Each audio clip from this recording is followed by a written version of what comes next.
वासुदेवाय। ओम नमो भगवते वासुदेवाय। नारायणं नमस्कृत्यं नरं चैव नरोत्तमं देवीं सरस्वतीं व्यासं ततो जयमुदीरये। नष्टप्रायेषु अभद्रेषु नित्यं भागवत सेवया भगवती उत्तम श्लोके भक्तिर्भवति नैष्ठिकी। ग्रंथराज श्रीमद् भागवतम की जय। जगत गुरु श्रील प्रभुपाद की जय। गुरु महाराज की जय। गौर भक्त वृंद की जय। हरे कृष्ण। तो आज के हमारे श्लोक हैं canto 3 chapter 25 shloka 17 and 18। Shloka 17। तदा पुरुष आत्मानं केवलं प्रकृतेः परं निरन्तरं स्वयं ज्योतिर् अणिमानम् अखण्डितम्। तदा पुरुष आत्मानं केवलं प्रकृतेः परं निरन्तरं स्वयं ज्योतिर् अणिमानम् अखण्डितम्। तदा पुरुष आत्मानं केवलं प्रकृतेः परं निरन्तरं स्वयं ज्योतिर् अणिमानम् अखण्डितम्। श्लोका 18। ज्ञान वैराग्य युक्तेन भक्ति युक्तेन चात्मना परिपश्य इत उदासीनं प्रकृतिं च हतौजसम्। ज्ञान वैराग्य युक्तेन भक्ति युक्तेन चात्मना परिपश्य उत उदासीनं प्रकृतिं च हतौजसम्। ज्ञान वैराग्य युक्तेन भक्ति युक्तेन चात्मना परिपश्य उत उदासीनं प्रकृतिं च हतौजसम्। हरे कृष्ण। आप लोग मुझे रिपीट करेंगे प्लीज। हरे कृष्ण। हरे कृष्ण। धन्यवाद प्रभु जी। तदा पुरुषम् आत्मानं केवलं प्रकृति परं निरन्तरं स्वयं ज्योतिर् अणिमानं खण्डितम्। हरे कृष्ण। धन्यवाद प्रणाम। थैंक यू माता जी। हरे कृष्ण प्रभु। धन्यवाद प्रणाम। ज्ञान वैराग्य युक्तेन भक्ति युक्तेन चात्मना परिपश्यस्तु यासीनं प्रकृतिं च हतोजसम्। हरे कृष्ण प्रभु। धन्यवाद प्रणाम। हरे कृष्ण प्रभु। धन्यवाद प्रणाम। तदा पुरुष आत्मानं केवलं प्रकृतेः परं निरन्तरं स्वयं ज्योतिर अणिमानमखण्डितम्। हरे कृष्ण पंडित जी। हरे कृष्ण प्रभु जी। प्रणाम। हरे कृष्ण प्रभु जी। ज्ञान वैराग्य युक्तेन भक्ति युक्तेन चात्मना परिपश्यतु युदासीनं प्रकृतिं च हतौजसम्। हरे कृष्ण प्रभु जी। धन्यवाद प्रणाम। हरे कृष्ण प्रभु जी। धन्यवाद प्रणाम। हरे कृष्ण। तदा परं निरन्तरं स्वयं ज्योतिर अणिमानम् अखण्डितम्। हरे कृष्ण। हरे कृष्ण प्रभु जी। धन्यवाद प्रणाम। तदा चलो ज्ञान वैराग्य युक्तेन भक्ति युक्तेन चात्मना परिपश्यत्युदासीनं प्रकृतिं च हतोजसम्। हरे कृष्ण। हरे कृष्ण प्रणाम।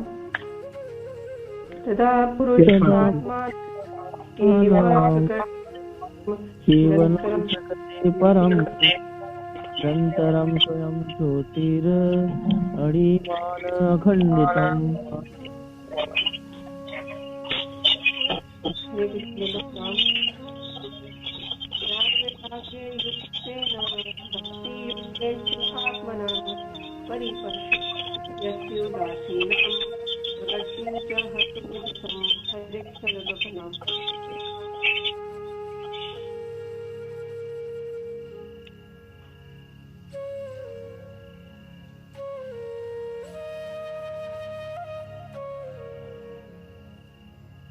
हरे कृष्णा। तो फिर वर्ड टू वर्ड मीनिंग देखते हैं। Word to word meaning shloka 17। तदा तब पुरुषः जीव आत्मानम अपने आप को केवलम शुद्ध प्रकृति परम भौतिक अस्तित्व से परे निरंतरम अभिन्न स्वयं ज्योति स्वयं प्रकाश स्वतः तेजवान अणिमानम सूक्ष्म अखंडितम खंडित नहीं अखंड।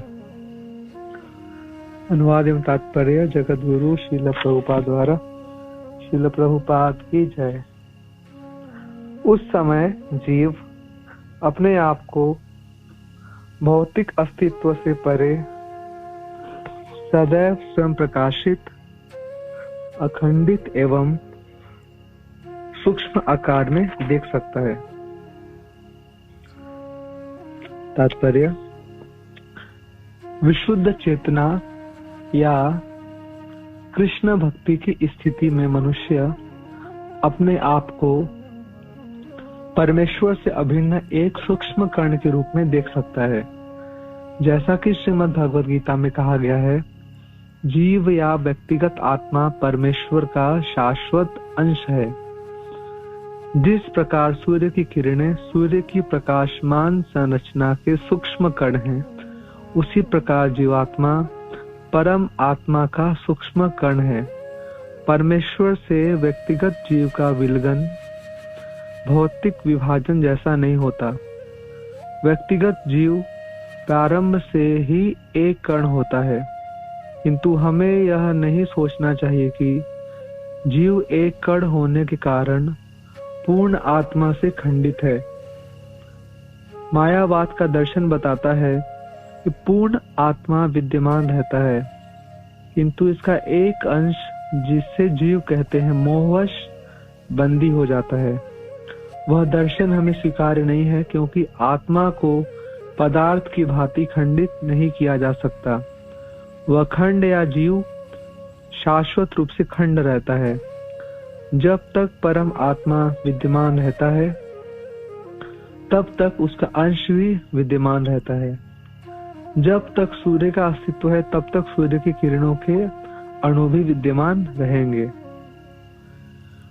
वैदिक साहित्य में जीव कण को बाल के अग्र भाग के 10,000वें भाग के आकार का बताया गया है।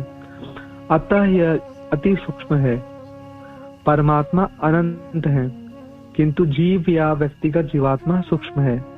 यद्यपि गुण में यह परम आत्मा से भिन्न नहीं है।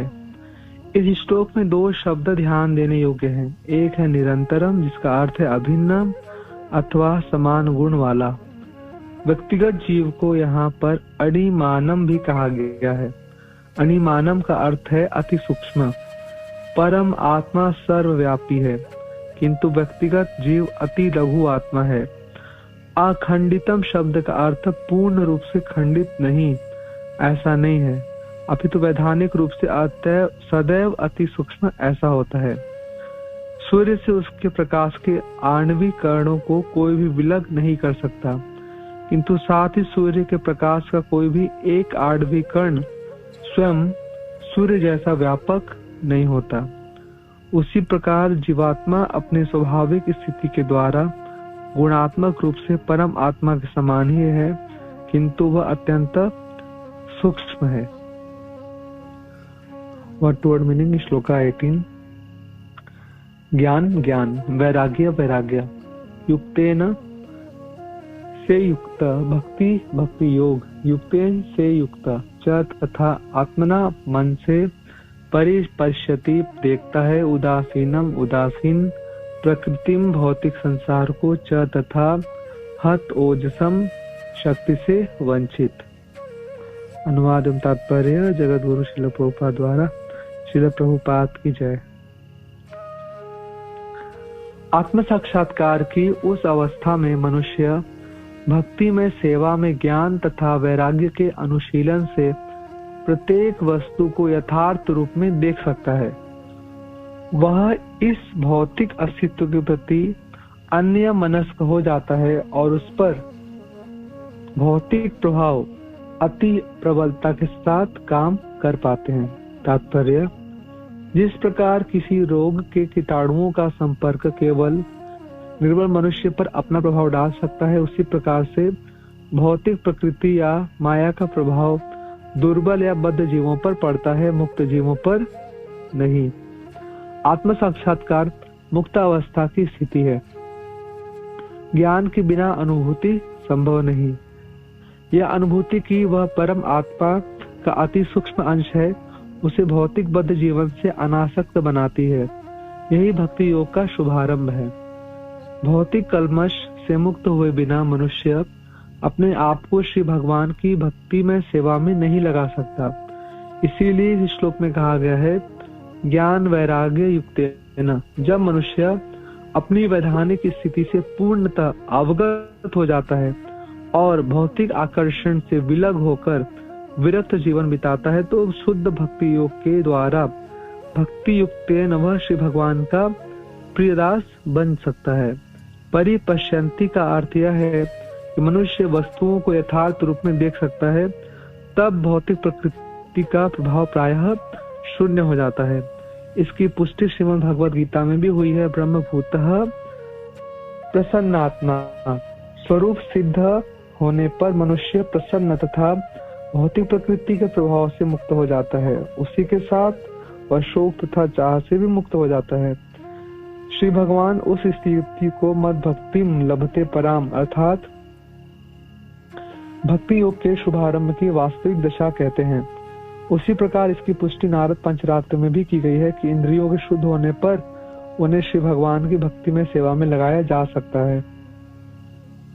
जो भौतिक कलमश से आकृष्ट है वह भक्त नहीं बन सकता।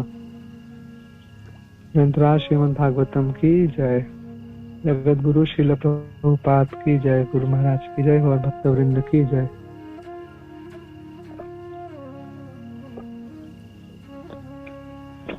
उमज्ञानतिमिरान्धस्य ज्ञानाञ्जनशलाकया चक्षुरुन्मिलितं येन तस्मै श्रीगुरुवे नमः।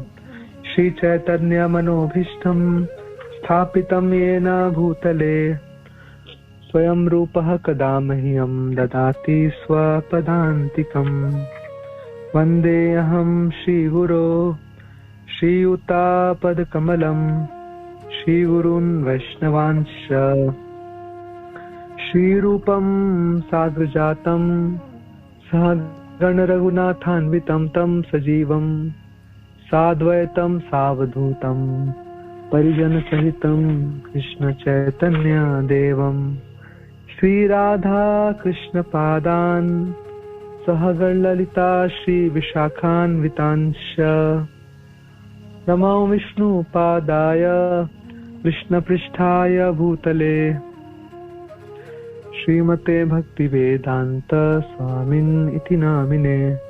नमस्ते सारस्वते देवे गौरवाणी प्रचारिणे निर्विशेष शून्यवादी पाश्चात्य देशतारिणे। नमो महावदन्याय कृष्ण प्रेम प्रदायते कृष्णाय कृष्ण चैतन्य नामने गौरत्विषे नमः। हे कृष्ण करुणा सिंधो दीनबंधो जगत्पते गोपेश गोपिका कांत राधा कांत नमोस्तुते। तप्त कांचन गौरांगी राधे वृंदावनेश्वरी विश्वभानुसुते देवी प्रणमामि हरिप्रिये। वाञ्छाकल्पतरुभ्यश्च कृपा सिन्धुभ्येव च पतितानां पावनेभ्यो वैष्णवेभ्यो नमो नमः। जय श्री कृष्ण चैतन्य प्रभु नित्यानंद श्री अद्वैत गदाधर श्रीवासादि गौर भक्त वृंद।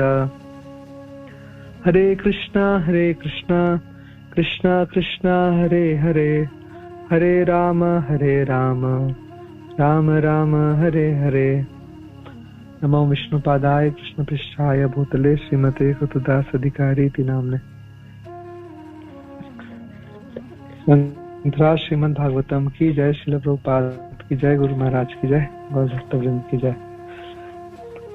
तो मैं भागवतम स्टार्ट करने से पहले श्री गौर निताई, श्रील प्रभुपाद, गुरु महाराज और आप सभी वैष्णवों के चरणों में प्रार्थना करता हूँ ताकि आप सब मुझे आशीर्वाद दीजिए ताकि मैं गुरु परंपरा की प्रसन्नता के लिए भागवतम की सेवा कर पाऊं। हरे कृष्ण। तो वो सुंदर अध्याय हम लोग देख रहे हैं अभी, भक्ति योग की महिमा। तो देहूती माता का बहुत बड़ा भाग्य है, बहुत बड़ी भक्ति है कि भगवान कृष्ण स्वयं उनके पुत्र बने हैं। भगवान ने कपिल मुनि के रूप में उनके पुत्र बन के आए हैं और माता के माध्यम से पूरे संसारों को भक्ति योग की महिमा भगवान बतला रहे हैं, भक्ति योग की महिमा सिखा रहे हैं। तो आज के जो श्लोका जो भगवान बोल रहे हैं, जो माता को ज्ञान दे रहे हैं, तो पहले श्लोक में तो भगवान ने आत्मा के बारे में बतलाते हैं कि आत्मा का नेचर, आत्मा का स्वभाव किस प्रकार का है।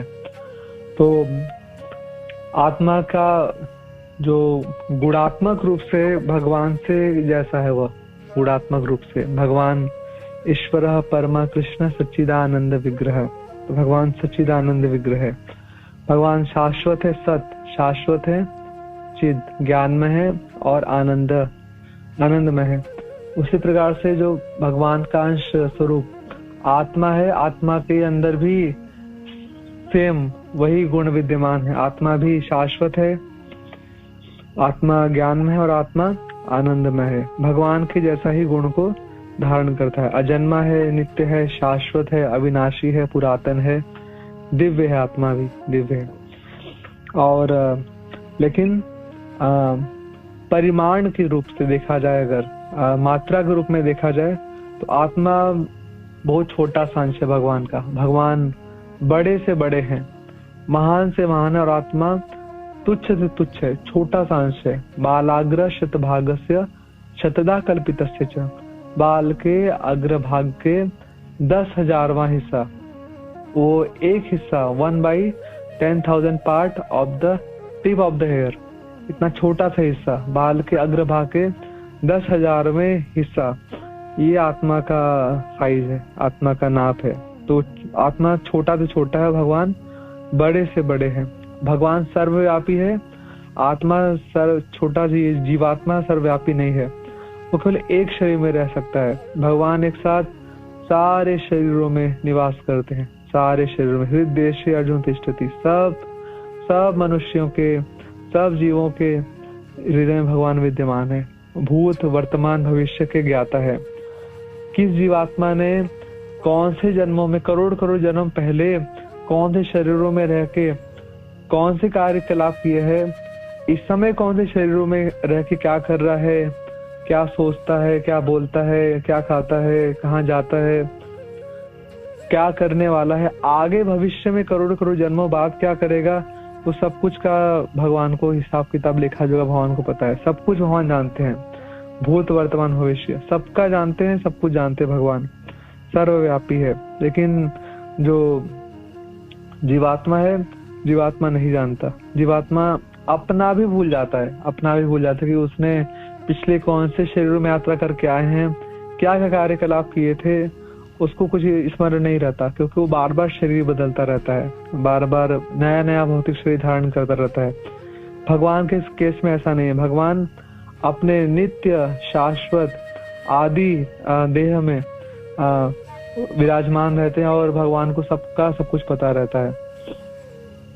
तो फिर यहाँ पे प्रभुपाद यहाँ पे बता रहे हैं अगले श्लोका में कि किस प्रकार से भगवान का, जीवात्मा को किस प्रकार से भगवान का भक्ति प्राप्त होता है। मद भक्तिम लभते पराम, वो ऐसा क्या प्रक्रिया करेगा जीवात्मा, जब वह भक्ति प्रक्रिया में अपने आप को लगा देगा। कब वह ब्रह्मभूत प्रसन्न आत्मा की स्थिति में आएगा, कब वह भगवान के साथ भगवान के साथ अपने आप को रमा देगा, ब्रह्मभूत स्थिति में भगवान के साथ रमण करेगा, भगवान के साथ रमण करेगा, तब वो प्रसन्न स्थिति में होगा। अगर जीवात्मा भगवान से अलग है तो दुख में रहेगा, हमेशा दुख में रहेगा। जैसे एक छोटा सा बच्चा है, कभी मेले में गए और मेले में जाके खो जाए, अमीर माता पिता का बेटा है, खो गया किसी कारण से, भीड़ में खो गया, तो बेटा रोता रहेगा। उसे कोई कितना भी उसे अच्छी अच्छी खाने की वस्तुएं दे, उसे अच्छे कपड़े दे, अच्छे खिलौने दे, बच्चा रोता रहेगा, चिल्लाता रहेगा। जब तक बच्चा शांत नहीं होगा, जब तक उसे उसके अपनी माता की गोद में ले जाकर बैठाना दिया जाए। तो जब तक जीवात्मा को कुछ भी करके उसको अपनी माता की गोद में ना बैठा दिया जाए, उसे भगवान की गोद में ना बैठा दिया जाए, उसे भक्ति के पद तक ऊपर ना उठा दिया जाए, तब तक जीवात्मा दुखी रहता है। जीवात्मा का दुख कम नहीं हो सकता। जब एक बार भक्ति के अच्छे स्तर पे आ गया तो फिर जीवात्मा को माया छू नहीं पाएगी। लेकिन जब तक जीवात्मा भक्ति के अच्छे स्तर पर नहीं है, तब तक माया स्पर्श कर सकती है। दुर्बल जैसे अगर किसी का इम्यून सिस्टम कमजोर होता है तो बीमारियां उसे तेजी से पकड़ सकती है, लेकिन किसी का इम्यून सिस्टम स्ट्रांग होता है तो फिर बीमारियां उसे नहीं पकड़ती, है ना। इम्यून सिस्टम को स्ट्रांग करना पड़ेगा, और मतलब भक्ति के अच्छे स्तरों पे आना पड़ेगा, तब माया स्पर्श नहीं कर पाएगी। कृष्ण सूर्य सम माया अंधकार, जहाँ कृष्ण ताहार नाही माया अधिकार। कृष्ण भगवान तो सूर्य के समान है और माया अंधकार के समान। अगर आकाश में, क्षितिज में अगर सूर्य उदय हो गया तो फिर अंधकार को हटना पड़ेगा। फिर एक साथ ऐसा नहीं हो सकता कि अंधकार और सूर्य का टक्कर करे, सूर्य को टक्कर दे, बोले कि देखो तुम बहुत बड़े हो लेकिन मैं भी कुछ हूँ, तुम्हारे साथ साथ मैं भी अपना अस्तित्व बनाए रखती हूँ। ऐसा अंधकार में क्षमता है नहीं, जैसे सूर्य आएंगे तो अंधकार को भागना पड़ेगा, उसे कंदराओं में, गुफाओं के अंदर शरण लेनी पड़ेगी। सूर्य के सामने टिक सकता नहीं है।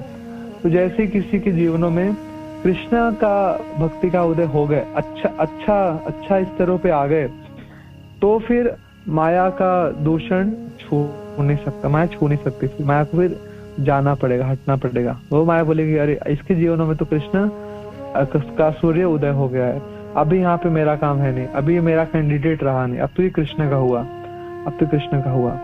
हम वास्तव में कृष्ण का ही है, पहले से कृष्ण के हैं, लेकिन हमारा स्थिति क्या कि हम भूल गए कृष्ण को। भूलिया तुम्हार संसार राशिनो, कृष्ण आपको भूल के हमें संसार में आ गए और पाया नाना विध व्यथा, और संसार में आके हम बहुत प्रकार के दुख को झेल रहे हैं, तो अब कृष्ण के भक्ति तक पहुंचेंगे कैसे? इस ऊंचे अच्छे भक्ति के स्तरों पे आएंगे कैसे?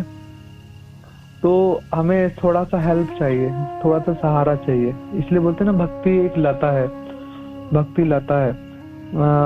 लता यानी जो किसी लता को आगे बढ़ने के लिए कोई हेल्प चाहिए होता है, सहारा चाहिए होता है। लता बाय ओन अपने आप से आगे ऊंचाई तक नहीं जा सकती है, उसको एक सहारा चाहिए होता है, तो जो भगवान ये वाली स्थिति बता रहे हैं ना, मन भक्ति लभते पराम ब्रह्मभूता प्रसन्नात्मा, ये जो स्थिति बता रहे हैं ना, इस स्थिति तक एक कमजोर जीवात्मा उठे और मजबूत बन जाए, स्ट्रांग बन जाए, तो उसको हेल्प चाहिए, एक सहारा चाहिए। तो सहारा कौन बनते हैं? सहारा वो बनते हैं, भक्त लोग बनते हैं, सहारा भक्त लोग बनते हैं, है ना, भक्त बनते हैं। भक्त लोग सहारा देंगे तो फिर भक्त लोगों के सहारे से, वैष्णव के सहारे से धीरे धीरे आगे बढ़ते जीवात्मा एक दिन भक्ति के ऊंचे स्तरों तक आ जाता है। भक्ति का शुरुआत ही होता है भक्तों के सहारे से। भक्ति बढ़ती भी है भक्तों के सहारे से, और भक्ति का जो उच्चतम स्तर होते हैं, परिवार भक्ति में प्राप्त करेंगे, वह भी भक्तों के सहारे से प्राप्त करेंगे। मतलब किसी भी स्तर पे आके हम भक्तों को छोड़ नहीं सकते, हर स्थिति में हम भक्तों को पकड़े रहेंगे, है ना। और जो सहारा देने वाले भक्त लोग हैं ना, उनको भी बहुत किस लेवल का सहारा देना चाहिए, है ना, दोनों तरफ से। मतलब एक तो जो बेचारा कमजोर है, उसको तो वो तो डूब रहा है ना, डूबते को तिनके का सहारा बोलते हैं ना। वो डूब रहा है व्यक्ति, और वो तो डूब रहा है व्यक्ति तो कुछ भी पकड़ना चाहेगा, उसको कुछ भी उस हाथ पाँव मारेगा तो कुछ भी उसके सामने आएगा तो पकड़ना चाहेगा। तिनका भी दिख गया तो तिनकों को भी हाथ पाँव मारेगा, तिनके को पकड़ ले जाए, कोई तो बचा ले। तो डूबने वाले व्यक्ति को तो पहले ये समझना पड़ेगा कि हाँ मैं बहुत बड़े संकट में हूँ, मैं अपने आप को बचा नहीं पाऊंगा, मैं तो डूब रहा हूँ, है ना, डूबने वाला हूँ मैं। पहले वह अपनी स्थिति को जानेगा कि मैं तो डूब रहा हूँ और मैं बचा नहीं पाऊंगा अपने से, मैं इतना बड़ा समुद्र है और मेरा शक्ति है नहीं और तैरना भी नहीं आता, मैं कैसे करके गिर गया हूँ। तैरना आता तो एक बार सोच भी सकते थे कि ठीक है, सोचते कि हम पार करके कुछ अपने आप को बचाने का प्रयास करते हैं, लेकिन बड़े बड़े समुद्र में बड़े बड़े तैरने वाले लोग भी थक जाते हैं, थक जाएंगे फिर डूब जाएंगे। तो ठीक है, हमें तो तैरना भी नहीं आता और हम ऐसे भयानक विषम समुद्र में पड़ गए, गिर गए। आई नंद तनुज किंकरम पतितम माम विषमे भवाम्बुधौ।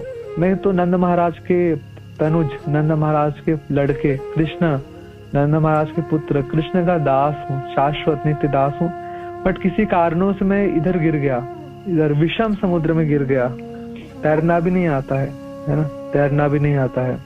और अभी तो ठीक है, तो अपनी स्थिति पता होनी चाहिए कि ठीक है मैं तो गिर गया हूँ और मैं तैरना भी नहीं आ रहा, मैं डूब रहा हूँ और भयावह स्थिति, डर लग रहा है, तैरना भी नहीं आ रहा है और अभी तो सहारा लेना चाहिए, हेल्प लेना चाहिए। तो जोर जोर से क्रंदन करते हुए बुलाना चाहिए, है ना, कि वो वैष्णव ठाकुर थोड़ा सा हेल्प करिए, और थोड़ा नहीं पूरा हेल्प करिए, है ना।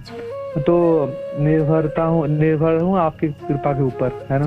तो ऐसे क्रंदन उच्च स्वरे, है ना, उच्च स्वर में क्रंदन करते हुए फिर पुकारना चाहिए सहायता के लिए कि बचा लीजिए, मैं तो डूब रहा हूँ, डूब जाऊंगा पूरा, आप ही सहारे हैं, बचा लीजिए। ठीक है, ये तो अच्छी स्थिति है।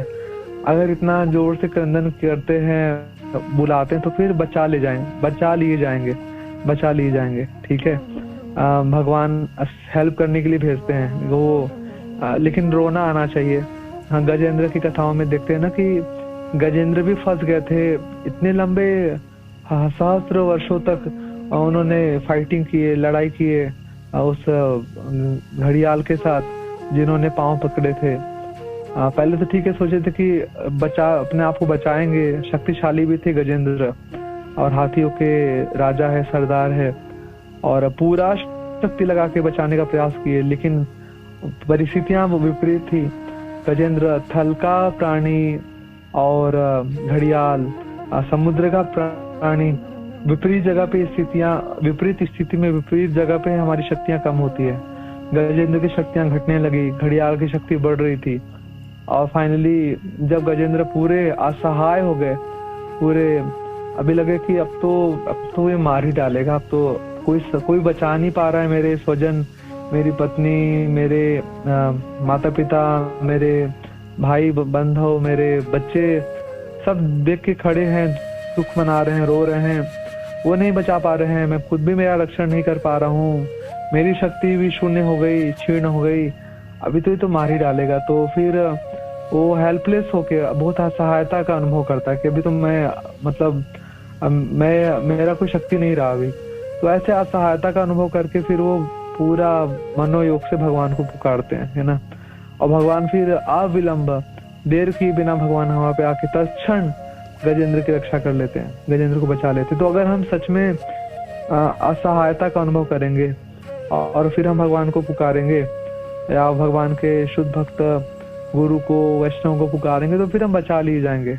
लेकिन ये स्थिति हमको पता होना चाहिए कि हमें खतरा अनुभव होना चाहिए कि हाँ हम डूब रहे हैं, हमारी स्थिति डूबने वाली है, हम डूब रहे हैं, अपने आप से तो हमारा कुछ काम बनने वाला है नहीं।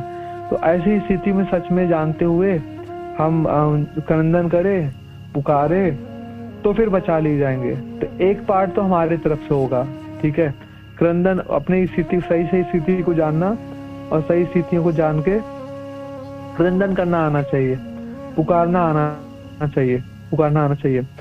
लेकिन अगर हम अपनी स्थिति को जान ही नहीं रहे कि हम डूब रहे हैं और हम डूबते चले जा रहे हैं और क्रंदन ही नहीं कर रहे हैं, पुकार ही नहीं रहे हैं, तो फिर नहीं बचाए जाएंगे, तो फिर डूब जाओ।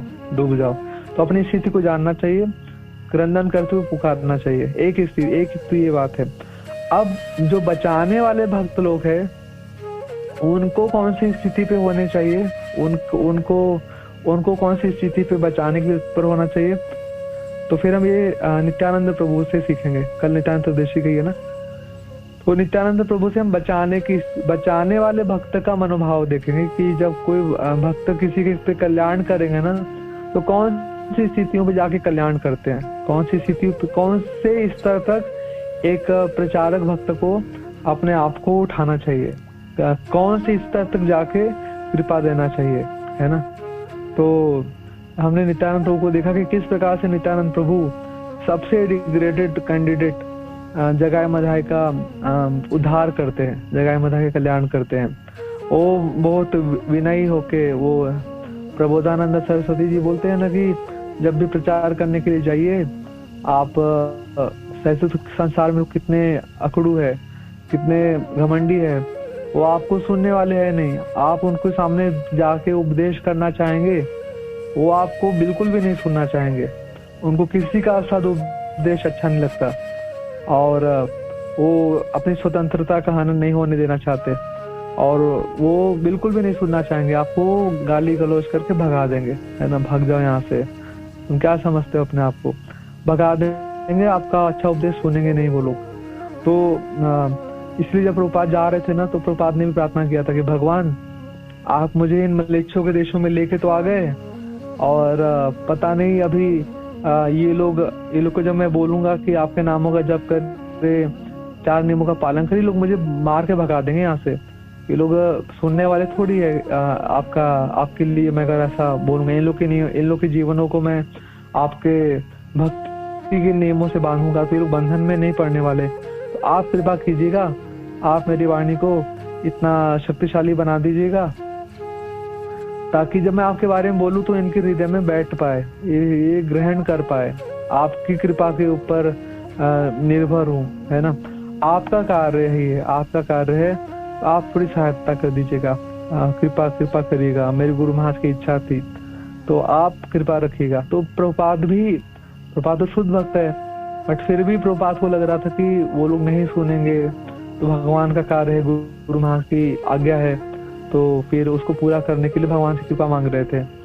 तो यहाँ पे नित्यानंद प्रभु, यहाँ पे प्रबोधानंद सरस्वती भी बोलते हैं कि बहुत विनयी होके जाना चाहिए, कभी किसी को प्रचार करने जाइए और उसको पहले खूब तारीफ कीजिए कि आप तो बहुत अच्छे हो, आप तो बहुत विद्वान हो, आप तो बहुत गुणवान हो, बहुत संस्कारी हो और बहुत कुछ की प्रशंसा करके आप ये हो, आप वो हो, खूब करके फिर वो सोचेगा कि इतनी चाटुकारी क्यों करता है। ठीक है, फिर पूछेगा ठीक है आप चाहते क्या हो, ठीक है मैं समझ गया, आप मेरे बहुत गुणगान कर रहे हो, बहुत अच्छी, उसको अच्छा लगेगा। सामने जो लोग भौतिकतावादी लोग बहुत गुणगान सुनना पसंद करते हैं अपना, तो वो खुश हो जाएगा अपनी तारीफ से कि ठीक है जो बहुत तारीफ कर दिया मेरी, बहुत अच्छा है, बहुत ऊंचे कुल से हो, बहुत ऊंची शिक्षा है, बहुत सुंदर बोलते हो, बहुत तारीफ कर दो। उसके बाद फिर वो सोचेगा कि इतनी चाटुकारी क्यों करता है, फिर पूछेगा क्या चाहते हो, अच्छा ठीक है मैं खुश हो गया, अब बताइए आप क्या चाहते हो। तो फिर उसको बोलिए कि ठीक है आप बहुत कुछ अच्छा सब कुछ जानते हो, सब कुछ पता है, लेकिन जो कुछ आपने अभी तक जाना है सुना है वो सब कुछ आप भूल जाइए और अभी से भगवान चैतन्य चंद्र के चरणों में आप शरणागति दीजिए और भगवान चैतन्य महाप्रभु के नामों का उच्चारण कीजिए, हरे कृष्ण महामंत्र का जप कीजिए। फिर उसे विनम्रता पूर्वक हाथ जोड़ के सिर झुका के उसे चैतन्य महाप्रभु के चरणाश्रित होने का, चैतन्य महाप्रभु के नाम ग्रहण करने का प्रार्थना कीजिए। तो फिर वो ग्रहण कर सकता है, क्योंकि आपने पहले उसके हृदय को जीत लिया, आपने उसके हृदय को अपनी विनम्रता से उसकी प्रशंसा करके जीत लिया और विनम्रता दिखाया, तो फिर आप अपनी बात को मनवा सकते हैं, है ना। तो एक तो यह है कि विनम्रता पूर्वक जाना चाहिए एक प्रचारक को और पहले सामने वाले के हृदय जीतना चाहिए, फिर उसे कृष्ण को देना चाहिए, फिर उसे कृष्ण को देना चाहिए। तो नित्यानंद प्रभु भी ऐसे ही बहुत विनम्रता के साथ गए और विनम्रता के साथ जाके और जगाया मदाई को प्रार्थना करते हैं। मदाई को समझ में आता नहीं है, मदाई सोचता है कि क्या हमारे भोग विलास में ये इतना डिस्टर्बेंस क्रिएट करने के लिए साधु लोग आ गए।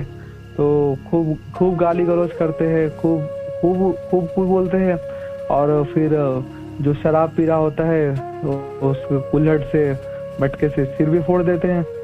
फिर भी गाली गलौज किया तो नित्यानंद प्रभु गुस्सा नहीं आया, अक्रोध स्थिति में बने रहे। अक्रोध परमानंद नित्यानंद राम, गुस्सा नहीं आया, गाली गलौज होने पर भी गुस्सा नहीं किए, तो 1% बुरा नहीं माने, अक्रोध की स्थिति में रहे उसको। और जब मार दिया पूरा खून लहू लुहान हो गए तो भी सहन करते रहे, तो भी ऐसा नहीं कि अभी कुछ उनको रिस्पॉन्ड देंगे, है ना, तो भी सहन करते रहे। 3 लेवल का ऑफेंस होता है, मेंटल ऑफेंस, वर्बल ऑफेंस और फिजिकल ऑफेंस, 3 तरह के ऑफेंस होते हैं। तो यहाँ पे तीनों हुआ नित्यानंद प्रभु के साथ, मेंटल ऑफेंस भी हुआ, वर्बल ऑफेंस भी हुआ, फिजिकल ऑफेंस भी हुआ, तीनों ऑफेंस हुआ। हम उनकी कथा देखते हैं ना, जब एक बार भृगु मुनि को भेजा गया था, तीनों देवों में श्रेष्ठ कौन है पता लगाइए। ब्रह्मा जी के पास जाते हैं, ब्रह्मा जी के पुत्र है तो एक स्वाभाविक सी बात है कि पुत्र पिता को नमस्कार करेंगे, प्रणाम आदि अर्पित करेंगे। तो प्रणाम अर्पित नहीं करते, ब्रह्मा जी के पास जाते हैं। ब्रह्मा जी को बहुत खराब लगता है कि मेरा पुत्र है, कैसा ये भृगु, ये तो ऋषियों में श्रेष्ठ है और ये किस प्रकार से प्रणाम अर्पित नहीं किया, संस्कार आदि भूल रहा है। ब्रह्मा जी क्रोध करते हैं, गुस्सा करते हैं, है ना। तो फिर ठीक है, मेंटल ऑफेंस से ब्रह्मा जी को गुस्सा आ गया, ठीक है। शिव जी के पास जाते हैं, शिव जी के भाई हैं, तो फिर भृगु मुनि को गले आलिंगन करने के लिए शिव जी आगे आते हैं।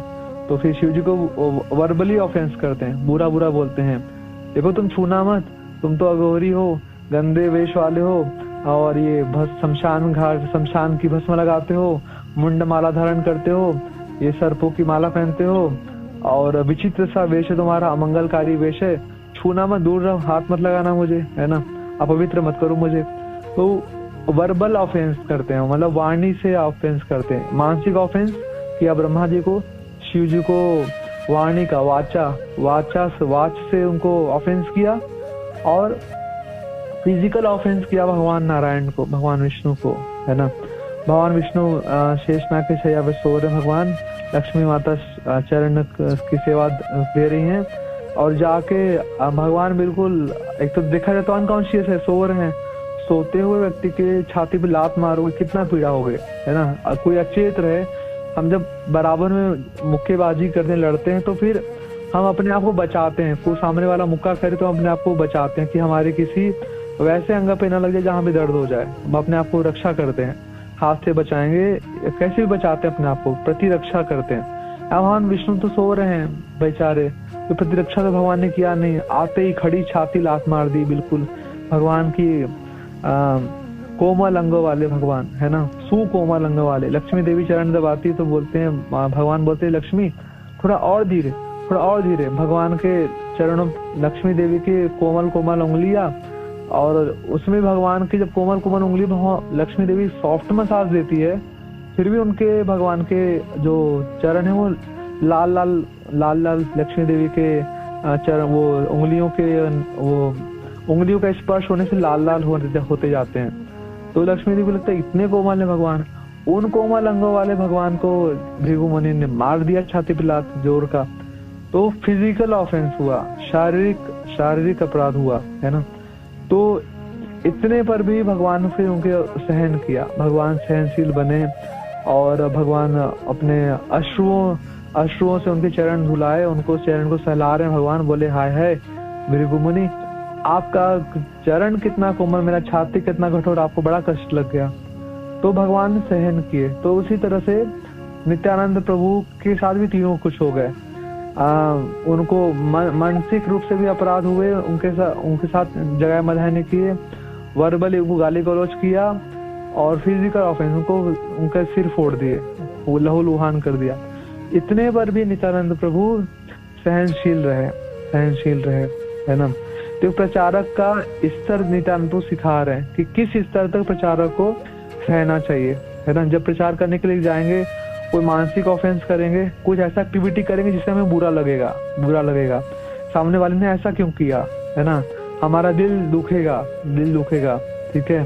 जिसको हम प्रचार करेंगे ना, जिससे बहुत ज्यादा टाइम इन्वेस्ट किए रहेंगे ना, जिसको हम भक्त बना रहे होंगे, या फिर जो हमारे आसपास से भक्त लोग रहेंगे ना, वही कुछ ऐसा एक्टिविटी करेंगे कि हमारा दिल दुख जाएगा, है ना। हम मेंटली डिस्टर्ब हो जाएंगे ना, या फिर कुछ ऐसा वाणी कटु शब्द का व्यवहार करेंगे तो भी हमारे दिल में बिल्कुल घाव बना देंगे वो लोग, है ना। और फिजिकल ऑफेंस वैसे भक्त लोग में होता नहीं है कि कोई भक्त पिटाई करे, है ना। यहाँ पे भक्त ऐसा हमने कभी सुनते नहीं कि कोई भक्त किसी पे मारा, किसी को पिटाई कर दिया, ऐसा वो रेयर होता है, कभी देखा नहीं हमने, है ना। लेकिन मेंटल और ये वर्बल तो होता है, मेंटल तो बहुत ज्यादा होता है, वर्बली भी। मेंटल बहुत ज्यादा चलता रहे तो फिर वर्बली भी हो जाता है। जो चीज मन में रहता है वो एक्शन में आ ही जाता है, भक्त लोग के साथ भी तो ये होता है।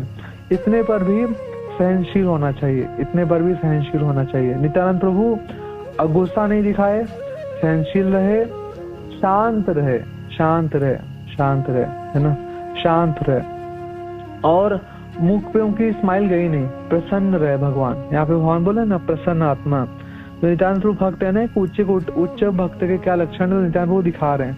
ब्रह्मभूत, वो तो चैतन्य महाप्रभु में के पूरे कॉन्शियस में, चैतन्य कॉन्शियस। नित्यानंद प्रभु चैतन्य कॉन्शियस, पूरे चैतन्य महाप्रभु की चेतना में। तो बिल्कुल भी गुस्सा करे नहीं, बिल्कुल प्रसन्न रहे, उनकी स्माइल गई नहीं, उनकी शांति भंग हुई न। ब्रह्मभूत प्रसन्न आत्मा, न सोचती न कांक्षति, सम सर्वेषु भूतेषु मद भक्ति लभते पराम। तो सबके लिए समान भावना रखे, समान दया दृष्टि सबके लिए थी, की जगह में ढाई के लिए भी समान दया दृष्टि रखी। इतना ऑफेंस होने के बाद एंटी हो सकते थे, भाव बदल सकता कि नहीं, मेरा इतना खराब किया, अभी इससे कृपा तो नहीं दूंगा, इसको कृपा तो नहीं दूंगा, ठीक है। महाप्रभु को खुद बुला के बोलते, महाप्रभु सुदर्शन बुलाओ और इसका गला काट रहा है, खुद भी बुला सकते थे सुदर्शन, है ना। या बलराम जी है तो गदा हल से आसीधी से उनका वध कर सकते थे, है ना। या फिर जैसे रोमहर्षण को वध किया था, तिनके से वो गला काट दिया था सुदर्शन बना के, वैसे इनका भी वध कर सकते थे, है ना। तिनका तो वहां पे होगा ही बिल्कुल वध कर, लेकिन नहीं किया, है ना। अवध्य, है ना, अवध्य। ये नित्यानंद प्रभु तो इस अवतार में वध किए नहीं, है ना, वध किए नहीं बिल्कुल। और चैतन्य महाप्रभु को भी शांत कर दिए जब वो वध करने के लिए आए थे भगवान, गुस्सा होके। क्षमाशील रहे, क्षमाशील नहीं बोलना चाहिए नित्यानंद की। क्षमा तो किया ही, क्षमा तो तब करेंगे जब अपराध लिए होंगे। नित्यानंद प्रभु ने तो अपराध लिया ही नहीं, क्षमा की बात कहाँ से आएगी। हम क्षमा तो तब करेंगे जब हमने किसी ने हमारे साथ कुछ गड़बड़ किया और फिर हमने उसका बात का दुख माना, उसका अपराध लिया और फिर उसके फिर अन्य विनय करने पे, उसके मनाने पर हम मान गए, फिर हम क्षमा कर दिए। नित्यानंद प्रभु का इतना बड़ा विशाल हृदय, उन्होंने फिर वो अपराध लिया ही नहीं, है ना। स्निग्ध हृदय, है ना। गुरु महाराज कहते हैं कि भक्त का हृदय बिल्कुल स्निग्ध होना चाहिए, स्निग्ध मक्खन के जैसा, बिल्कुल चिकना, बिल्कुल कोमल सा हृदय होना चाहिए। तो अपराध लेगा ही नहीं, किसी का भी फिर अपराध लेगा नहीं, भक्त अपराध लेगा नहीं। उसके साथ कितना भी बुरा कर दो, अपराध लेगा ही नहीं।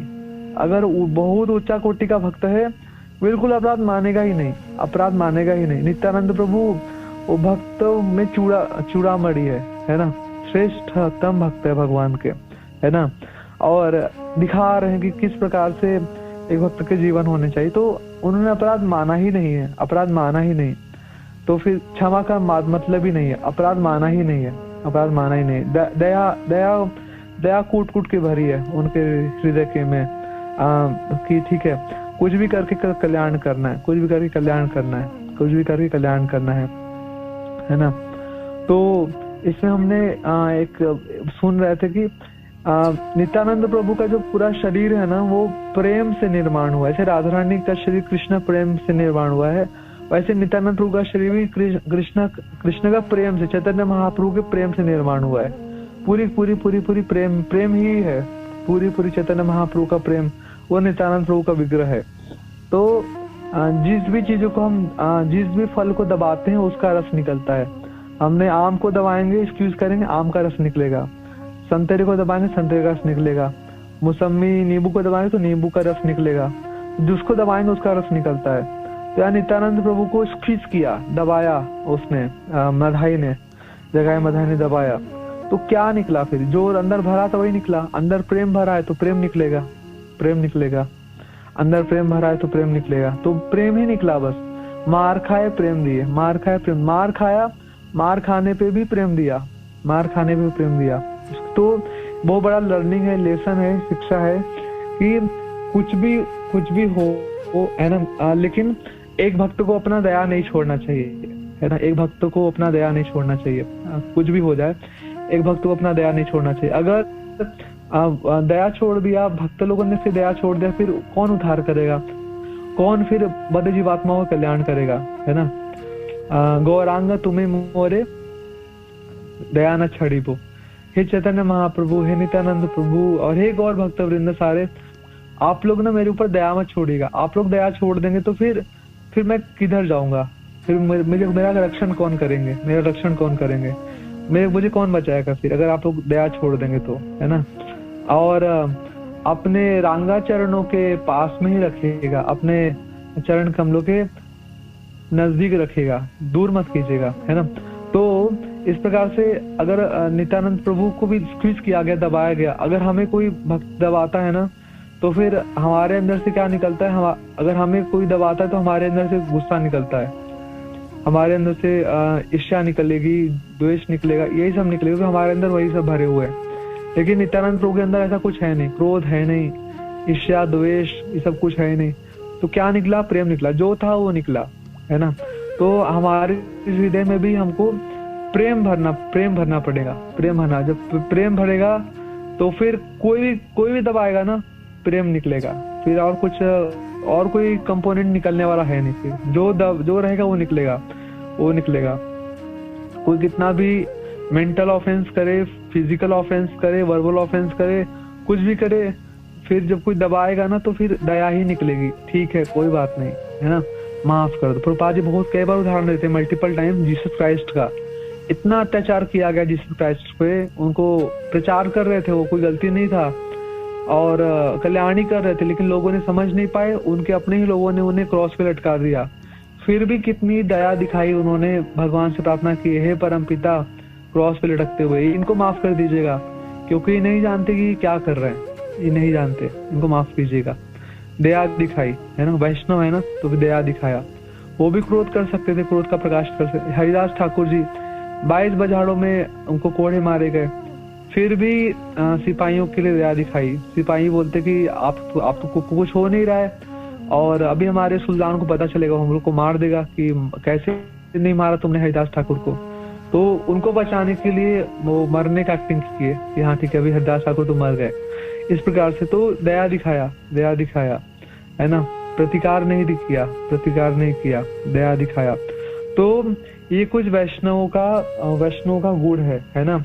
अक्रोध, गुस्सा न करेगा, सहनशील रहेंगे, शांत रहेंगे, प्रसन्न रहेंगे, क्षमाशील रहेंगे। ये कुछ वैष्णव गुण हैं। तो ये ना गुणों को अपनाना चाहिए। यहाँ पे चैतन्य चरितामृत के मध्य लीला में सनातन गोस्वामी को भगवान चैतन्य महाप्रभु वैष्णव के गुण गिनवाते हैं। वैष्णव को कुछ गुणों गिनते कि ये गुणों को अपनाना चाहिए, तो फिर अच्छा वैष्णव बनता है, अच्छा वैष्णव कहा जाता है और भगवान को प्रिय बनता है ना। वो गुण है, हम देखते हैं क्या क्या गुण है। ये कुछ 26 गुणों को गिनाते हैं, 26 दिव्य गुणों को। क्या कहते हैं भगवान चैतन्य महाप्रभु? ये गुण तो वैष्णव में होना चाहिए, ये सारे गुण वैष्णव को अपनाना चाहिए, धीरे धीरे प्रैक्टिस कर करके ये गुणों को लाना चाहिए। कृपालु अकृत द्रोह सत्य सार सम निर्दोष वदन्या मृदु शुचि अकिंचन सर्वोपकारक शांत कृष्ण एक शरण अकाम अनिह स्थिर विजित षड गुण मित भूक अप्रमत्त मानद अमानी गंभीर करुण मैत्र कवि दक्ष मौनी। पूरे पूरे शास्त्र गुणों से भरे कि एक वैष्णव के अंदर क्या गुण होने चाहिए। चैतन्य महाप्रभु कह रहे हैं कृपालु होना चाहिए, कृपा करे, अकृत द्रोह, किसी से द्वेष न करे, सत्य सार सम, केवल कृष्ण के चीजों को ग्रहण करे, जिस चीजों से कृष्ण मिलने ग्रहण करे और जिस चीजों में कृष्ण नहीं मिलते उसको छोड़ दे। निर्दोष, किसी में दोष न देखे, है ना, दोष होगा फिर भी दोष न देखे, बड़ा चीज है ना। हम लोगों का क्या दोष नहीं होता, किसी से द्वेष है हमारा तो उसमें दोष देखते हैं फिर, और दोष को फिर दोष का प्रकाश करते हैं। जो दोष किसी वैष्णव में है नहीं, वो दोष पता नहीं कहाँ से प्रकट करके उसका प्रकाश करते हैं समाज में, है ना। कि महाप्रभु कह रहे हैं दोष है भी तो भी मत देखो, निर्दोष। वदान्य आया, वदान्य, बहुत बड़ा दानी रहो, बहुत बड़े दानी बनो, है ना, बहुत बड़े दानी बनो।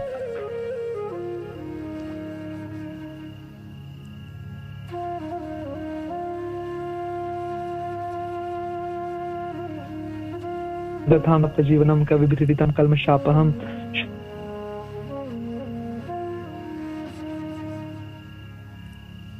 श्रवण मंगलम श्रीनाथतम भूमि। तो महाप्रभु बहुत प्रसन्न हुए और बोले कि आप भूरिदा जाना हो, आप भूरिदा जाना हो, आप भूरिदा जाना हो, आप महादानी हो। आपने मुझे वृंदावन का स्मरण कराया, कृष्ण का स्मरण कराया, वृंदावन के कृष्ण का, गोपीजनों का, राधारानी का स्मरण कराया। आप महादानी है, आप महान। सबसे बड़ा दानी कौन है? जो कृष्ण को दान दे, जो हमें कृष्ण चेतना का दान दे, सबसे बड़ा दानी है। तो महाप्रभु कहते हैं ऐसे दानी बनो, मृदु विनम्र रहो, सूची पवित्र रहो, अकिंचन रहो, मतलब कि कृष्ण पे निर्भर रहो और किसी पे निर्भरता मत दिखाओ। सर्वोपकारक, सबका उपकार करो, सबका उपकार करो, उपकार करने में कंजूसी नहीं, उपकार करने में कंजूसी नहीं। माम का पांडव यह नहीं होना चाहिए, बस मेरे लोग हैं इनका उपकार करूंगा और पराये लोग हैं इनका उपकार नहीं करूंगा, नहीं नहीं। सर्वोपकारक भगवान चाहते हैं, सबका उपकार करो, शांत रहो, शांत रहो, है ना।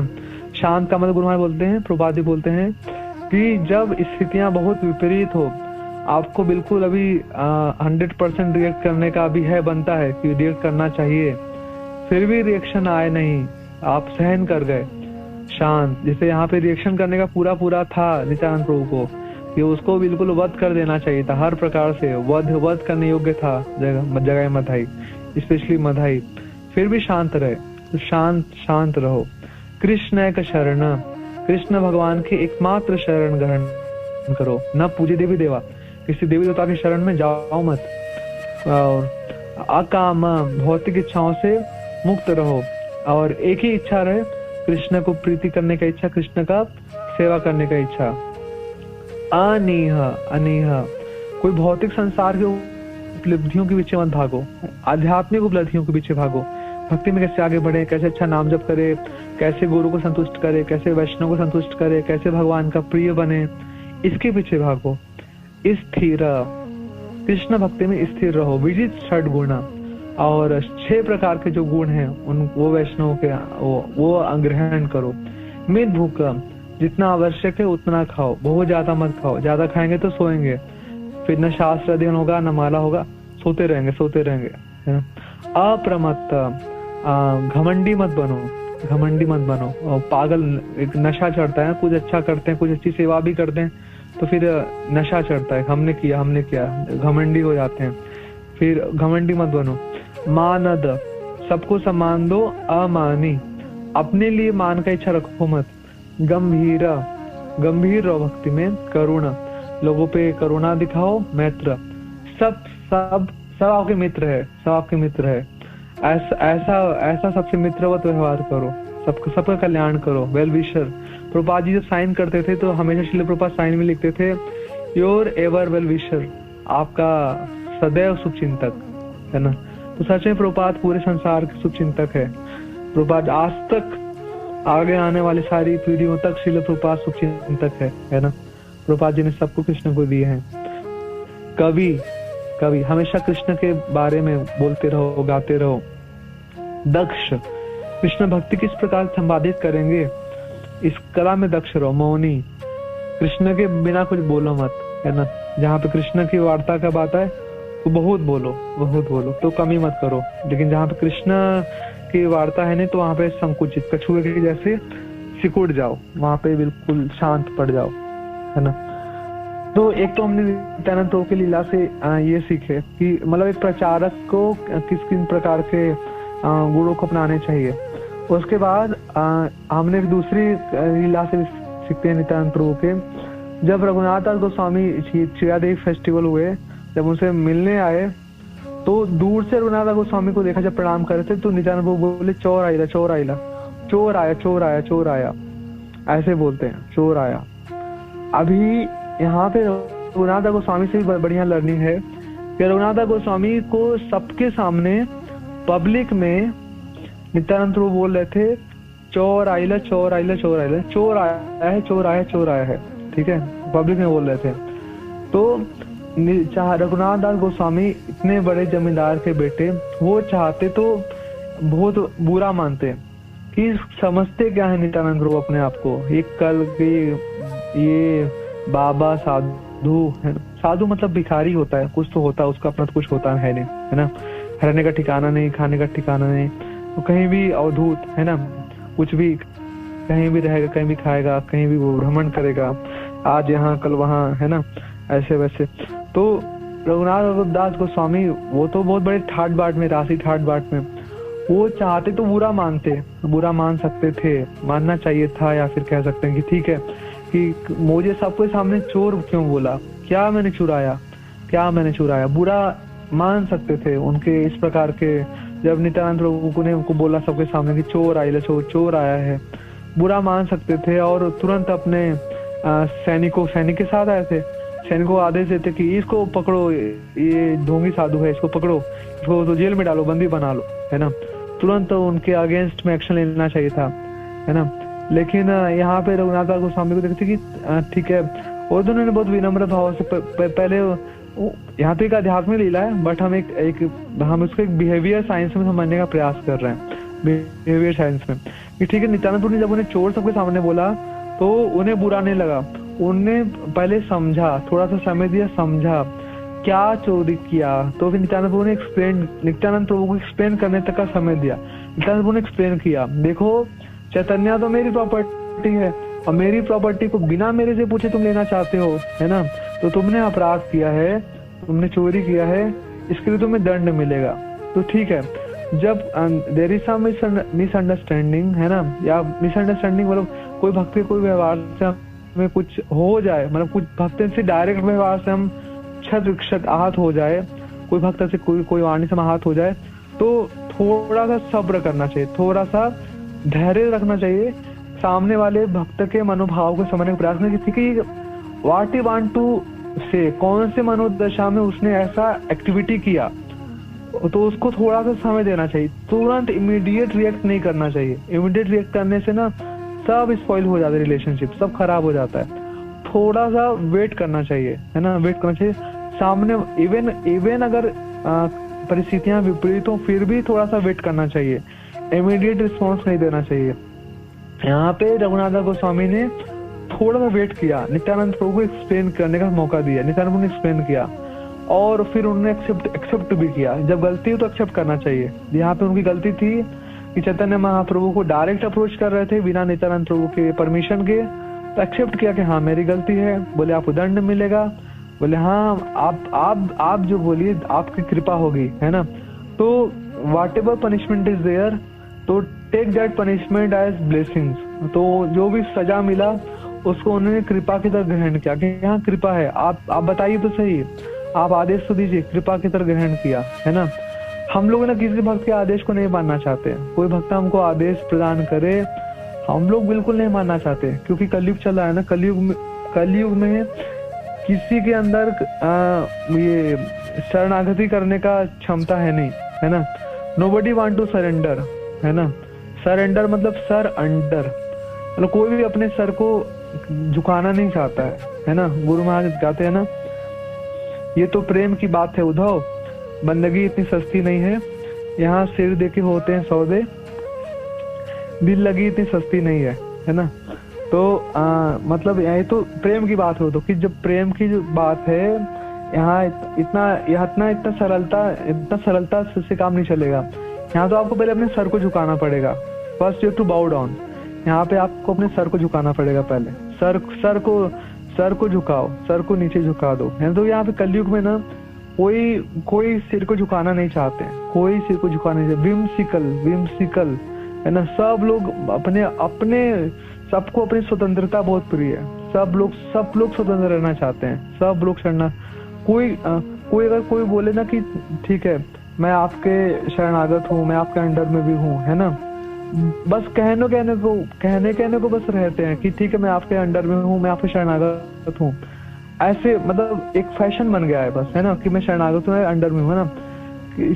सुनने की ना रत्ती चली गई है सबकी। शरणागत का मतलब अगर हम बोल रहे हैं कि अगर हम किसी को बोल रहे हैं कि मैं आपके शरणागत हूँ, मैं आपके अंडर में हूँ, तो सब एक चीज देखना चाहिए कि क्या मैं जिसको मैं बोल रहा हूँ कि मैं आपके शरणागत हूँ, मैं आपके अंडर में हूँ, तो क्या मैं उसको श्रवण कर रहा हूँ क्या?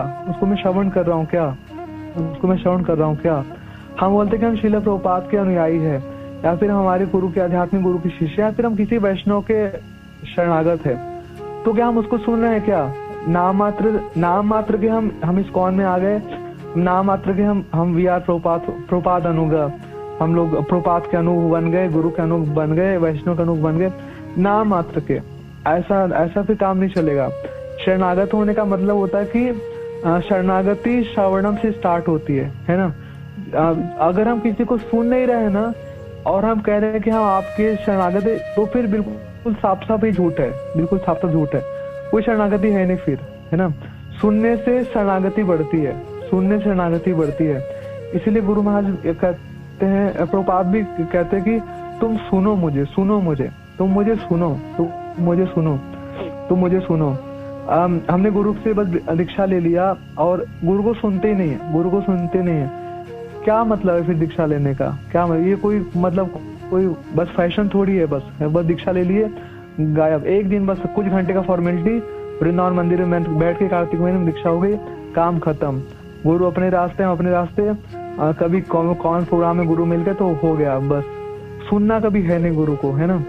शरणागति है तो फिर गुरु कहीं भी रहे, आप कहीं भी रहे, आप अपने गुरु को सुनेंगे। आज तक गुरु महाराज आज तक प्रभुपाद को सुनते हैं। इतने बूढ़े हो गए, इतने सालों से सारे ग्रंथ तो प्रभुपाद के पढ़ लिए मल्टीपल टाइम्स, सारे ग्रंथ प्रभुपाद के पढ़ लिए, सारे लेक्चर सुने होंगे, मल्टीपल टाइम सुने होंगे। अभी गुरु बन गए, इतने सारे शिष्य बन गए, अभी भी बन ही रहे हैं शिष्य, फिर भी एक विनम्र शिष्य के भांति सुनते हैं।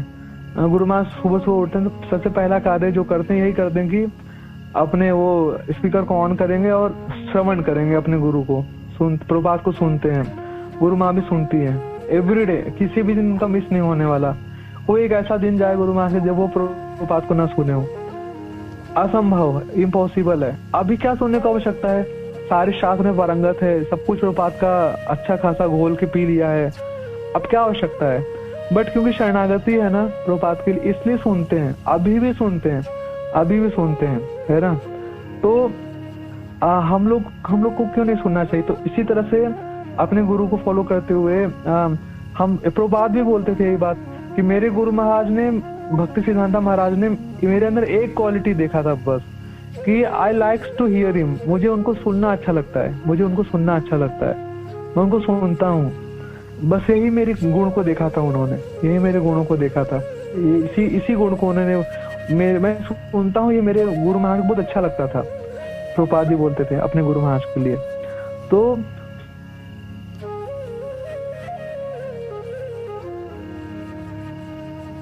सुनना चाहिए। तो हम बोलते कि अगर हम किसी भक्त के शरणागत है, गुरु के शरणागत है, प्रभुपाद के शरणागत है, तो सुनना चाहिए। सुनेंगे नहीं, बस ऐसे ही हम शरणागत है, फिर काम नहीं बनने वाला। फिर तो हम अपने आप को धोखा दे रहे हैं, अपने आप को फिर हम धोखा दे रहे हैं, चीटिंग आवरसेल्फ, अपने आप को हम धोखा दे रहे हैं। फिर कलयुग है, हमारा बहुत बड़ा दुर्भाग्य है। अगर हम अपने जीवन में वैष्णव को महत्व नहीं दे रहे, गुरु को महत्व नहीं दे रहे, प्रभुपाद को महत्व नहीं दे रहे, तो फिर धोखेबाजी हमारा दुर्दैव है। मिदृशी मिहा जनी नानुराग। हमारा दुर्भाग्य कि हमारा अनुराग नहीं है ना सुनने में, उनको सुनने। जब हम उनके कथाओं को नहीं सुनेंगे तो फिर हम जब इंस्ट्रक्शंस आएंगे, हम उनके इंस्ट्रक्शंस को भी कैसे सुन पाएंगे, कैसे हमारे हृदय धारण करेगा, कैसे हृदय। ये बहुत बड़ा समस्या है, बहुत बड़ा समस्या कि आजकल के लोगों को ना सुनने का बिल्कुल रुचि है ही नहीं, सुनने का रुचि है ही नहीं, बहुत बड़ा समस्या है। और यही सारी समस्याओं की जड़ है, यही सारी समस्याओं की जड़ है, क्योंकि सुनते नहीं है ना। जब साधारण लेक्चर नहीं सुनेंगे, साधारण कथा साधारण नहीं होती, लेकिन जब डेली लाइफ में जब कथाओं को इंक्लूड नहीं करेंगे तो फिर लाइफ में प्रॉब्लम आएगी, फिर बहुत सारी मिस्टेक्स करेंगे, फिर अपलिफ्टमेंट कैसे होंगे। तो इसलिए सुनना चाहिए। तो यहाँ पे जब रघुनाथ दास गोस्वामी को आदेश हुए ना, तो उन्होंने तुरंत उसको आदेश को मान लिया कि हाँ पनिशमेंट को ब्लेसिंग्स की तरह ग्रहण किया और तुरंत खुश हो गए। हाँ बहुत अच्छा दंड है। क्या दंड है? सारे वैष्णव को चिड़ा दे खिलाओ। बड़े खुश हो गए। सब तुरंत आदेश दिए, हाँ सब आसपास के गांव से चिड़ा ले आओ, दही ले आओ, और सब वैष्णव की सेवा कर दिया। तो नित्यानंद प्रभु भी खुश हो गए, वो उनके गुरु हैं, उनके ऑर्डर को माना, एक बार में मान लिया, तुरंत खुश हो गए, है ना। विनयी शिष्य और एकांतिक शिष्य, आज्ञाकारी, तो खुश हो गए, है ना। तो तुरंत कृपा को आकर्षित किए, कृपा पूरी बटोर ले गए रघुनाथ दास गोस्वामी। नित्यानंद प्रभु के आदि गुरु उनकी कृपा प्राप्त किए और सभी वैष्णवों का कृपा भी प्राप्त कर लिए, सारे वैष्णवों की कृपा मिल गई। तो इससे हम नित्यानंद प्रभु ये और रघुनाथ दास गोस्वामी के पास टाइम से सीखते हैं कि पहले ना हमें सुनना चाहिए। थोड़ा जब भी कोई विपरीत परिस्थिति हो ना, सामने वाले वैष्णव को समझने का प्रयास करे, तुरंत रिस्पॉन्ड ना दे उसे, थोड़ा वेट करे, और वेट करने के बाद अगर ठीक है हमारी गलती है तो हमारी गलती को एक्सेप्ट करें विनम्रता पूर्वक, और जो हमें पनिशमेंट मिले उस पनिशमेंट को as a blessing, as a correction उसको स्वीकार करें, और जो बोला जाए करने को कर दे। उससे हम कृपा को आकर्षित करते हैं, फिर गौर निताई प्रसन्न होते हैं और गुरु प्रसन्न होते हैं, वैष्णव प्रसन्न हो जाते हैं। तो ये रघुनाथ गोस्वामी से हम ये टीचिंग्स लेते हैं, है ना। तो dealing with Vaishnav is big thing, है ना। जब हम वैष्णव के साथ डीलिंग करते हैं ना, तो बहुत बड़ा चीज है ना।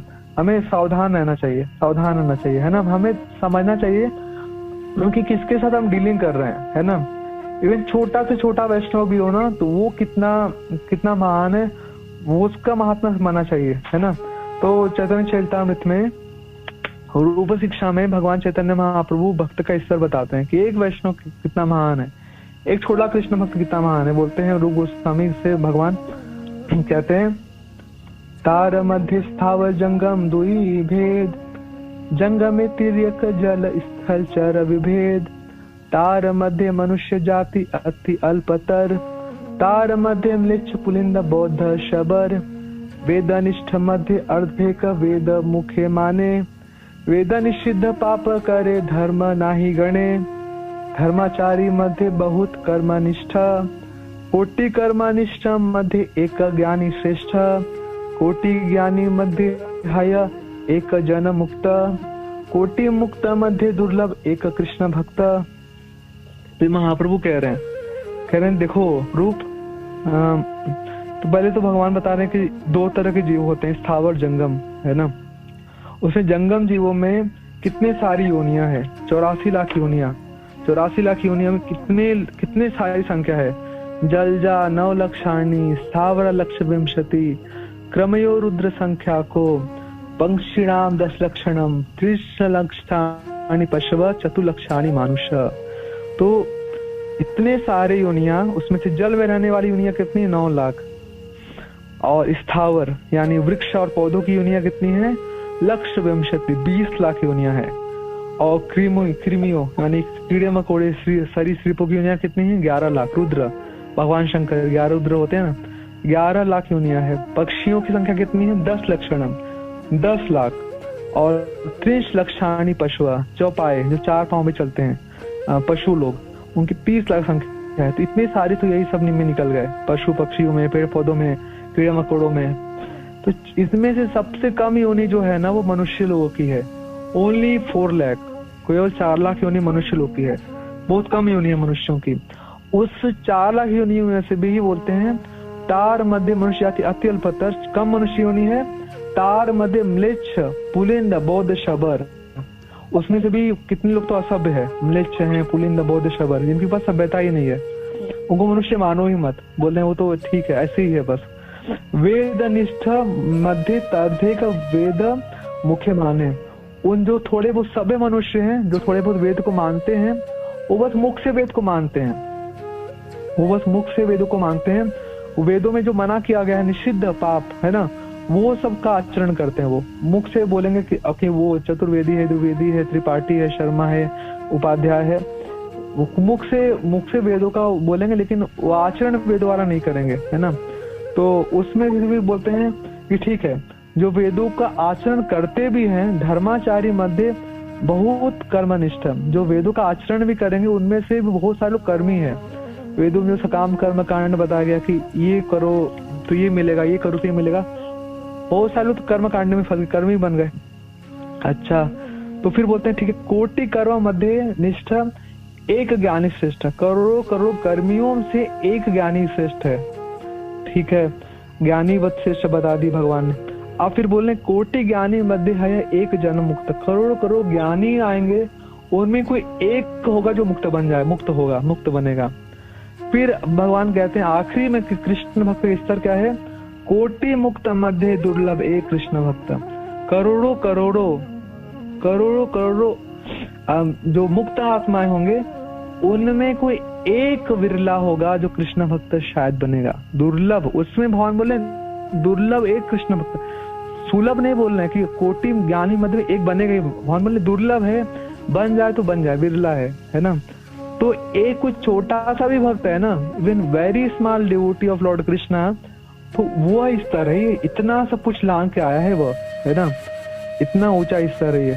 करोड़ों कर्मियों से श्रेष्ठ ज्ञानी, ज्ञानी से करोड़ ज्ञानी श्रेष्ठ मुक्त, करोड़ों मुक्तात्माओं से श्रेष्ठ एक दुर्लभ कृष्ण भक्त। ये एक भक्त का एक छोटा भक्त है वो, अभी बस कृष्ण भक्त बन गया, अब आगे बढ़ गया तो फिर उसका क्या कहना है ना। मुक्ता नाम अपनी सिद्धा नाम नारायण न परायण सुदुर्लभ प्रशांत आत्मा कोटिश्वपि महामुने, वो तो दुर्लभ है जो नारायण के परायण है, जो भगवान कृष्ण के परायण है, और तो अत्यंत दुर्लभ है, उसको छोटा मत समझो। वैष्णव को छोटा भी भक्त है ना, बहुत उसका स्तर बहुत बड़ा है, छोटा भी भक्त है उसका स्तर बहुत बड़ा है। ये गुरु महाराज बहुत सुंदर एक फेमस सॉन्ग ये नरसिंह मेहता गाते हैं ना, ये गुजराती सॉन्ग है प्राण थकी, है ना, गुरु महाराज का, उसमें बहुत सुंदर वो नरसिंह मेहता उसका बखान करते हैं कि एक वैष्णव भगवान को कितना प्रिय है। कहते हैं प्राण थकी मुने वैष्णव वाला, अहर्निशाए ने गाँव रे, तप तीरथ वैकुंठ पद मुखी, मारा भक्त बुलाऊ तावा जाऊं रे। लक्ष्मी जी अर्धांगिनी महाराज, पण मारा संतानी दासी रे।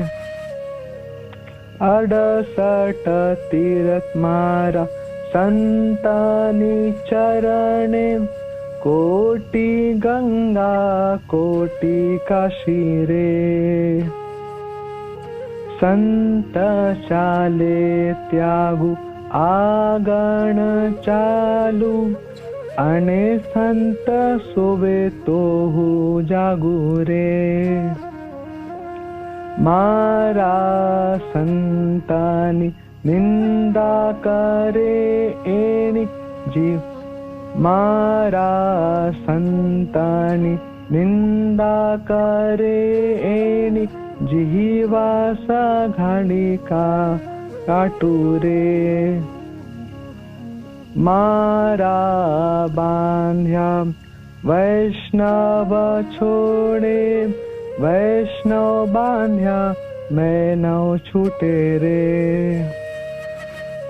एक बार माने वैष्णव बांधे ते बांधे नव टूटे रे। प्राण थकी मुने वैष्णव वाला अहर्निशय ने गाऊं रे। तो ये भगवान कृष्ण गा रहे हैं, नरसिंह मेहता गाते हैं कि कृष्ण भगवान ऐसा गाते हैं, कहते हैं प्राण थकी मुने वैष्णव वाला। ये वो जो वैष्णव है वो तो कृष्ण कह रहे हैं मुझे मेरे प्राणों से ज्यादा प्रिय है। अहर्निशय ने गाऊं रे, मैं दिन रात ही गाता हूँ, दिन रात में गाता हूँ, है ना। प्राण थकी मुने वैष्णव वाला। तप तीरथ वैकुंठ पदमुखी मारा भगत बुलाव में जान। बोले कि मैं कहीं भी रहूं, मैं सब कुछ छोड़ के, वैकुंठ आदि छोड़ के भी अगर मेरा भक्त ने मुझे बुलाए तो मैं तुरंत जाता हूँ, देर नहीं लगाता उसमें, बिल्कुल तुरंत भाग के जाता हूँ। फिर भगवान कहते हैं लक्ष्मी देवी जो मेरी अर्धांगिनी है, मेरी पत्नी है, वो मेरी अर्धांगिनी लक्ष्मी देवी मेरी पत्नी, मेरी भार्या, वो मेरे भक्त लोग की चरणों की दासी है। मेरे भक्तों की चरणों की सेवा में मैं उसको लगा के रखता हूँ कि ठीक है तुम मेरी सेवा से ज्यादा मैं खुश होऊंगा तो मेरे भक्तों की सेवा करोगी। तो लक्ष्मी देवी भगवान की सेवा के साथ साथ उनके भक्तों की सेवा में हमेशा रत रहती है। फिर भगवान कहते हैं 68 तीर्थ, संसार में जितने भी तीर्थ है वो सब मेरे शुद्ध भक्तों के चरणों में है। कोटि गंगा कोटि काशी रे, करोड़ों करोड़ों गंगा, करोड़ों करोड़ों काशी, सब भक्तों के चरणों में मेरे। फिर कहते हैं जब मेरा भक्त लोग चलते हैं, संत चले तो आगे न चले, मैं मेरे भक्तों के पीछे पीछे चलता हूँ ताकि मेरे भक्तों के चरणों से जो धूल उड़ेगा, धूल उड़ गया तो भगवान के शरीर पे आएंगे। भगवान के श्री अंग के अंदर जो अनंत कोटि ब्रह्मांड है वो ब्रह्मांड शुद्ध हो जाएंगे। भगवान बोले मेरे चरण, भक्तों के चरणों की धूल से मेरा भी शुद्धि होगा। भगवान तो परम शुद्ध है। फिर भगवान बोलते मैं भी शुद्ध होऊंगा और मेरा अंदर का जो ब्रह्मांड है अनंत कोटि, वो ब्रह्मांड भी शुद्ध हो जाएगा। और फिर भगवान कह रहे हैं कि जब मेरा भक्त सोता है तो मैं जागता रहता हूँ और मेरे भक्तों की रखवाली करता हूँ, रक्षा करता हूँ। फिर बोलते हैं भगवान जो मेरे भक्तों का निंदा करता है उसका तो मैं जीभ काट देता हूँ कि कैसे मेरे भक्त का बुराई किया, निंदा किया, है ना। तो फिर भगवान बोलते हैं अगर कोई मैं किसी को बांध दूं तो मेरा भक्त में शक्ति को, मेरा भक्त उसको खोल सकता है, लेकिन अगर मेरा भक्त किसी को बांध दे तो मेरा अंदर शक्ति नहीं है कि मैं उसको खोलूं, मैं उसको खोल नहीं सकता, है ना। तो ऐसे भगवान ना वैष्णवों का खूब यहाँ पे गुणगान गा रहे हैं, खूब यहाँ पे भगवान वैष्णव का बखान करते हैं ना। तो हम लोग को यह समझना चाहिए कि वैष्णवाज आर नॉट ऑर्डिनरी, है ना। एक छोटा भी ये गुरु महाराज क्या कहते हैं कि छोटा हो या मोटा हो, है ना, भगवान ये छोटा बड़ा नहीं जानते। वो मुने भजे से मारा, जो मुझे भजता मेरा है ना। भगवान ये एक माँ का छोटा बच्चा हो बड़ा बच्चा हो, इससे माँ डिफरेंशिएट नहीं करती। माँ के लिए बस बच्चा है, मेरा बच्चा है। माँ बोलती मेरा बच्चा है, उसके बच्चे को छेड़ना मत। और भालू के बच्चे से पंगा लिया तो भालू माँ वो पूरा अटैक करेगी। दूसरे से कृष्ण का छोटा भक्त हो या फिर मोटा भक्त हो, उसको छेड़ा तो भी कृष्ण फिर अटैक कर देंगे फिर, है ना। तो इस प्रकार से यहाँ पे बहुत सारे रीजंस है कि क्यों हमें क्या किसी भक्त को वो हमें प्रेम करना है ना, किसी भक्त को सहायता देनी है। हम यहाँ पे जिस पॉइंट ऑफ व्यू से बात कर रहे थे ना, हम यहाँ पे एक प्रचारक के पॉइंट ऑफ व्यू से बात कर रहे हैं कि एक प्रचारक को अपने स्थिति को किस प्रकार से लाना चाहिए ताकि वो दूसरे का कल्याण कर सके, दूसरे व्यक्ति का कल्याण कर सके, है ना। किस स्थिति तक किसी भक्त को सहायता करना चाहिए, है ना। नित्यानंद प्रभु के उसमें देखा और भक्ति दृष्टिकोण से उन्हें समझने का प्रयास किया रघुनाथ दास गोस्वामी की स्थिति से और वैष्णव डीलिंग में। और वन एंड फॉरमोस्ट रीजन होना चाहिए ना, किसी वैष्णव को हम प्यार करें, किसी वैष्णव को हम सहायता करें, किस एक्सटेंट तक जाके सहायता करेंगे ना। एक रीजन बहुत बड़ी बात है ये, और वो सोचने वाली बात है। श्रील प्रभुपाद हमेशा कहते हैं कि एक भक्त को बनाने में 3 गैलन खून में बहाता हूँ, 3 गैलन मेरा खून बहता है तो एक भक्त बन पाता है। बोले तो 3 बाल्टी खून प्रभुपाद का बहा तो एक भक्त बनाया प्रभुपाद जी ने। ऐसे प्रभुपाद जी ने बहुत सारे भक्त बनाए पूरे संसारों में। कितने गैलेंस को प्रभुपाद जी ने भाए अपने एक एक भक्त को बनाने के लिए, एक एक भक्त को मेंटेन करने के लिए, एक एक भक्त को भक्ति के उच्चतम स्तर तक पहुंचाने के लिए। तो एक भक्त बनाने के लिए प्रभुपाद के इतना खून बहा। तो वैसे ही प्रभुपाद के जो शिष्य लोग हैं, जो हमारे गुरु महाराज लोग हैं, जो हमारे गुरु महाराज ने भी एक एक भक्त को बनाने के लिए अपने गैलेंस ऑफ ब्लड लगाया है। गैलेंस ऑफ ब्लड लगाया एक एक भक्त को बनाने के लिए। मतलब बिल्कुल न्यू था, बिल्कुल न्यू फ्रेश, बिल्कुल ऐसे भौतिक जीवन में रचा पचा ग्रस्त उस भक्त को भौतिक जगत से हटा के और आध्यात्मिक जीवन में कृष्ण उसके जीवन में प्रवेश कराए, उसको फिर आगे बढ़ाए। ऐसे कर करके उसको आगे बढ़ाते गए दीक्षा स्तर तक लाए। दीक्षा के बाद सेवा में नियोजित किए। ऐसे करके एक एक भक्त को बनाने में गुरु महाराज के गैलेंस ऑफ ब्लड लगे हैं। गैलेंस ऑफ ब्लड लगे हैं, है ना। काफी मात्रा में गुरु महाराज के खून लगे, है ना, खून लगे अच्छे मात्राओं में, है ना। जितने भी गुरु महाराज के शिष्य हैं, गुरु महाराज ने अपने हर एक शिष्य के लिए अपना बहुत एनर्जी लगाया, है ना। अपना पूरा ब्लड इन्वेस्ट किया, अच्छा मात्रा में, है ना, ब्लड इन्वेस्ट किया, है ना। अपनी शक्ति इन्वेस्ट किया, अपना एनर्जी इन्वेस्ट किया, अपना टाइम इन्वेस्ट किया, अपना भक्ति इन्वेस्ट किया, अपनी प्रार्थना इन्वेस्ट किया, अपनी कृपा इन्वेस्ट किया, एंड ऑल इन्वेस्टमेंट सब प्रकार का इन्वेस्टमेंट दिया। मतलब टिपिकल देखेंगे तो हम बोले कि एक एक भक्त के लिए गुरु महाराज जितने भक्त उतने गैलेंस उतने into 3 कर दीजिए, इतना गुरु महाराज का ब्लड लगा। भक्तों का क्या यही एकमात्र रीजन होना चाहिए कि हर एक भक्त में हम गुरु महाराज की शक्तियों को देखें कि हाँ, ये हमारे गुरु महाराज का शक्ति है, ये हमारे गुरु महाराज का शक्ति है ना, ये हमारे गुरु महाराज का अंग है, हमारे गुरु महाराज का पार्ट है ना। यही समझ के हम वैष्णव को प्रेम करेंगे, है ना। यही एकमात्र एक और बहुत बड़ा रीजन होगा कि हम न सारे भक्तों को प्रेम कर पाएंगे, है ना। पंचतत्वात्मकम कृष्णम भक्त रूप स्वरूपकम भक्तावतारम भक्ताख्यम नमामि भक्त शक्तिकम, है ना। तो भगवान कृष्ण कभी अकेले नहीं रहते, मतलब भक्तों के साथ में रहते हैं, है ना, साथ में रहते हैं, है ना। श्री कृष्ण चैतन्य प्रभु नित्यानंद श्री अद्वैत गदाधर श्रीवास आदि गौर भक्त वृंद, 5 लोग और प्लस गौर भक्त वृंद, बहुत सारे गौर भक्त वृंद, है ना। तो these are complete family. Chaitanya tree, lord Chaitanya Mahaprabhu का वृक्ष। एक वृक्ष का एक पत्ता इम्पोर्टेंट है। कई सारे पत्तों के मिलाने से एक सुंदर हरा भरा वृक्ष निर्माण होता है। और अगर हम फिर पत्तों को ही महत्व ना दें, एक पत्ता गिर गया तो क्या, ऐसे पत्ते गिरते जाए, तो बहुत बड़ा वृक्ष तो पत्तों से हीन हो जाएगा, खाली हो जाएगा, फिर वो अच्छा थोड़ी लगेगा दिखने में, है ना। हमें तो हरा भरा वृक्ष चाहिए, सुंदर सा, है ना, बहुत सुंदर सा चैतन्य ट्री, हरा भरा, है ना, फलता फूलता वाला हरा भरा सा वृक्ष चाहिए। तो एकमात्र रीजन होना चाहिए कि हम भक्त लोग को प्यार करें, कि हम उसमें देखें कि उसमें हमारे गुरु की कितनी शक्ति इन्वेस्ट हुई है, उसमें हमारे गुरु की कितनी ब्लड लगा है, कितनी समय लगाया, कितनी कृपा लगाई, कितनी शक्ति लगाई, प्रभुपाद की कितनी बड़ी शक्ति लगी है, पूरी गुरु परंपरा की कितनी बड़ी शक्ति लगी, गौरनिताई की कितनी बड़ी शक्ति लगी, पंच तत्व और राधा रानी कृष्ण की कितनी बड़ी कृपा शक्ति। तो एकमात्र रीजन होना चाहिए, एक ये भी रीजन बहुत छोटा बहुत बड़ा रीजन भी है कि हम सब भक्तों को प्यार कर पाएंगे, और सब भक्तों को सहायता कर पाएंगे, उनको भक्ति में ऊपर उठाने के लिए। मतलब हर प्रकार से एक प्रचारक को एक ऐसा एटमॉस्फेयर क्रिएट करना चाहिए, एक फुल अरेंजमेंट ऐसा बनाना चाहिए कि बाकी भक्तों को सहायता हो पाए कि यह जो जीवन उसको मिला ना, वो अपने भक्ति का टॉप मोस्ट लेवल अचीव कर पाए, प्रेम भक्ति अंतिम गंतव्य तक जा पाए, और ये उसका अंतिम जन्म बन जाए, है ना।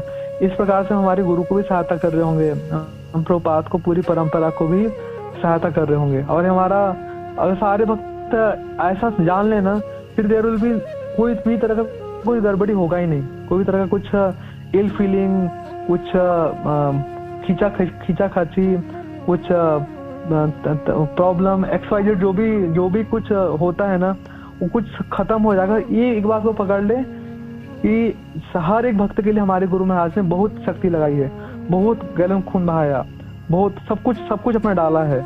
यह समझे जब हम शिष्य को उसके गुरु से अभिन्न देखेंगे ना, उसके शिष्य गुरु का अंग स्वरूप का दर्शन करेंगे ना, कि हर एक शिष्य गुरु के विभिन्न अंग है ना, तो हमारे गुरु के किसी अंग पे आघात थोड़ी करेंगे, हमारे गुरु के किसी अंग को छत थोड़ी करेंगे, मारेंगे थोड़ी, काटेंगे थोड़ी, है ना। तो यह समझेंगे तो फिर हमारा ये वैष्णव समाज, वैष्णव कम्युनिटी फलेगा फूलेगा। और प्रभुपाद चाहते थे मोर डिवोटीज हैप्पी डिवोटीज, बहुत सारे भक्त रहे और खुश रहे, सारे भक्त खुश रहे। एक ऐसा प्रभुपाद जी बोलते थे, I want to make a home, मैं एक ऐसा घर बनवा, मायापुर टीओपी बन रहा है ना। नित्यानंद प्रभु के पास जीव गोस्वामी आए और फिर जीव गोस्वामी को नित्यानंद प्रभु जी ने पूरा भ्रमण कराए, पूरे नवदीप मंडल परिक्रमा की। और जिस जगह पे वो नित्यानंद प्रभु ने बोला कि एखन अद्भुत मंदिर है, इस जगह पे ना एक बहुत अद्भुत मंदिर होगा, पूरा विश्व यहाँ पे आएंगे, पूरा विश्व यहाँ पे सब कुछ भूल भुला के, है ना, जाति का भेद, रंग का भेद और धर्म का भेद, हर प्रकार का भेद भुला के यहाँ पे जय सचिनंदन, जय गौरहरि, जय निताई, सब यहाँ पे मिलके साथ में नाचेंगे, गाएंगे, भगवान के प्रेम को प्राप्त करेंगे। जो चैतन्य महाप्रभु की भेंट है इस जगह से संपूर्ण संसारों में वितरित हो जाएंगे। चैतन्य महाप्रभु का स्वप्न, पृथ्वी त्याग है आदि नगर आदि ग्राम, सर्वत्र प्रचार हुआ मोर नाम, इस जगह से साकार होगा। ये अद्भुत मंदिर, एक ना अद्भुत मंदिर है वह, यहाँ पे एक अद्भुत मंदिर बनेगा। तो जिस जगह पे नित्यानंद प्रभु ने जीव गोस्वामी को हाथ दिखाया था, उसी जगह पे वो श्रील प्रभुपाद जी ने वो मायापुर मंदिर को इस्टेब्लिश किया और आज वो इतने सुंदर मंदिर बन रहा है ना। अगले 1 से 1.5 सालों में वो मंदिर पूरे हो जाएंगे। तो यहाँ पे मतलब ऐसा प्रयास करना चाहिए ना कि प्रभुपाद बोलते थे कि मैं एक ऐसा घर बनाना चाहता हूँ जहाँ पर पूरा विश्व आए और पूरा विश्व प्रेम से रह सके, पूरा विश्व प्रेम से रह सके, पूरा विश्व प्रेम से रह सके। I want to make a home, है ना, where whole world can come together and live peacefully and with love, प्रेम के से और शांति से रह सके, है ना। तो ऐसे घर की परिकल्पना करी थी श्रील प्रभुपाद ने, है ना, परिकल्पना की थी। तो हमें थोड़ा सा कंट्रीब्यूशन देना, ये समझ के कि जो इन्वेस्टमेंट प्रभुपाद ने दिया, जो इन्वेस्टमेंट हमारे गुरु महाराज ने दिया है इतने सारे भक्तों के लिए, तो हम भक्तों के वैल्यू को समझे और आपस में बहुत अच्छे से रहे और इससे प्रभुपाद और हमारे गुरु का जो वो ड्रीम है ना, वो पूरा कर पाएंगे अच्छे से। Thank you very much. Hare Krishna. Srila Prabhupada की जय, गुरु महाराज की जय, गौर भक्त वृंद की जय। तो आपको का कोई प्रश्न है या कुछ ऐड करना चाहते तो कर सकते हैं प्लीज।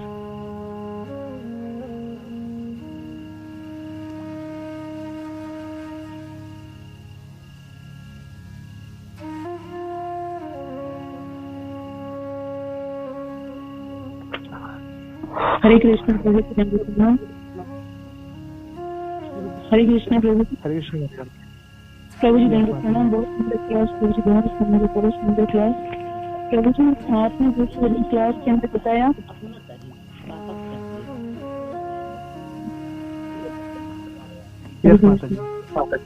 आपने जैसे प्रभु जी क्लास में जैसे बताया कि ना एक दूसरे भक्तों के बीच में जैसे सीनियर, जैसे मेंटर है, चाहे सीनियर है और जूनियर है, तो वो कभी लड़ाई झगड़ा तो नहीं हुआ, होता है, लेकिन आघात पहुंचता है जैसे उनकी वाणी से या व्यवहार से। तो आप इस बारे में कुछ कह रहे थे प्रभु जी, वो थोड़ा बता दीजिए। अच्छा, मैं 2 कंटेक्स्ट बताया था माता जी। एक तो रघुनाथ गोस्वामी का बताया था कि पहले ना सामने वाले के मनोभाव को समझने का प्रयास करना चाहिए, तुरंत रिस्पॉन्ड नहीं देना चाहिए। सामने वाले को समझने का पूरा धैर्य रखिए, तो रिस्पॉन्ड मत कीजिए, है ना, समझिए। और हो सकता है कि वो सही हो, है ना, सही हो, और अगर आपकी गलती तो मान लीजिए और फिर जो आपको पनिशमेंट मिले उसको कृपा समझ के ग्रहण कीजिए और जो आदेश है वो कर दीजिए, फिर वो खुश हो जाएंगे, सारी प्रॉब्लम सोल्व। और नित्यानंद प्रभु की तरह देखेंगे तो फिर नित्यानंद प्रभु ने सहन कर लिया, उनके साथ गाली गलौज हुए, उनको मारा गया, उन्होंने सहन किया, गुस्सा नहीं दिखाया, माफ किया, दया दिखाई और उससे भी ओवरऑल प्रेम दिखाया, प्रेम दिला दिया भगवान चैतन्य महाप्रभु का, है ना। तो ये और बड़ा लेवल है कि ये मतलब सुप्रीम लेवल है ये, है ना। मार खाए प्रेम दिया, मार खाने पे भी प्रेम दिया। तो ऐसा करना चाहिए माता जी। धन्यवाद, बहुत सुंदर, धन्यवाद।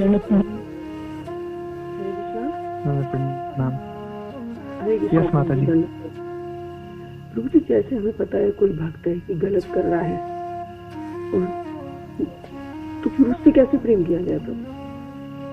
हरे कृष्णा, दंडवत प्रणाम।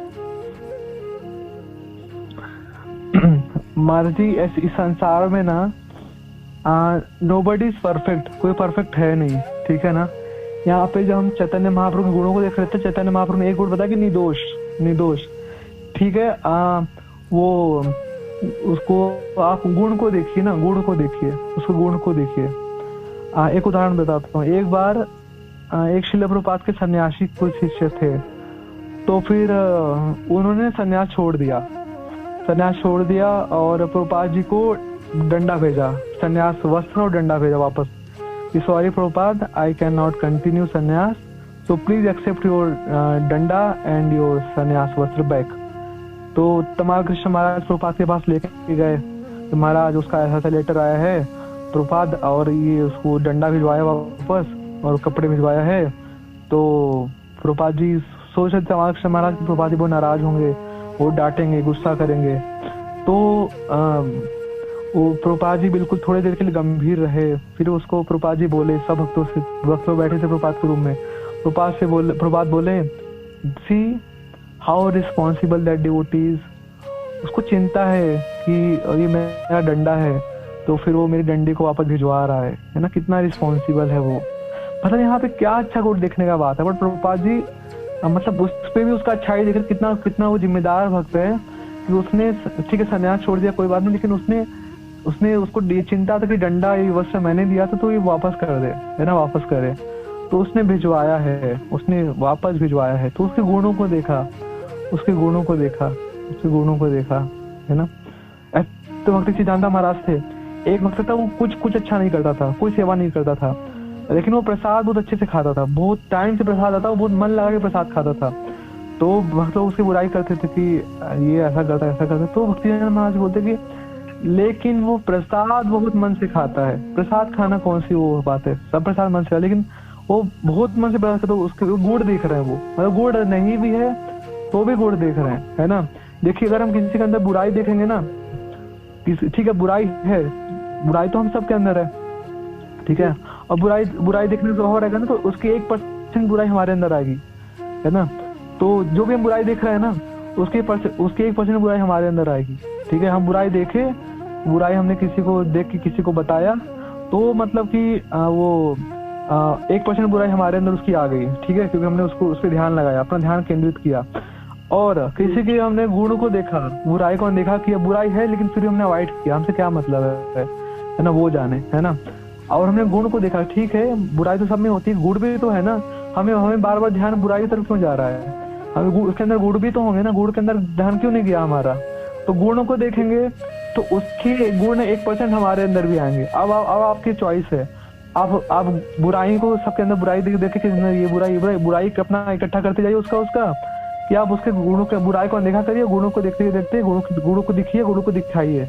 ये कोई भक्त बुराई बोले भी तो बोले अरे कोई बात नहीं, बुराई तो सब में होता है, वो भक्ति कर रहा है, तो एक दिन ऐसा आएगा कि वो ना उसके अंदर से बुराई चली जाएगी। आप बुराई देखो मत, बुराई चली जाएगी भक्ति के प्रभाव से। आप उसकी अच्छाई क्यों नहीं देखते हो, है ना, आप दोष दृष्टि क्यों देखते हो, है ना।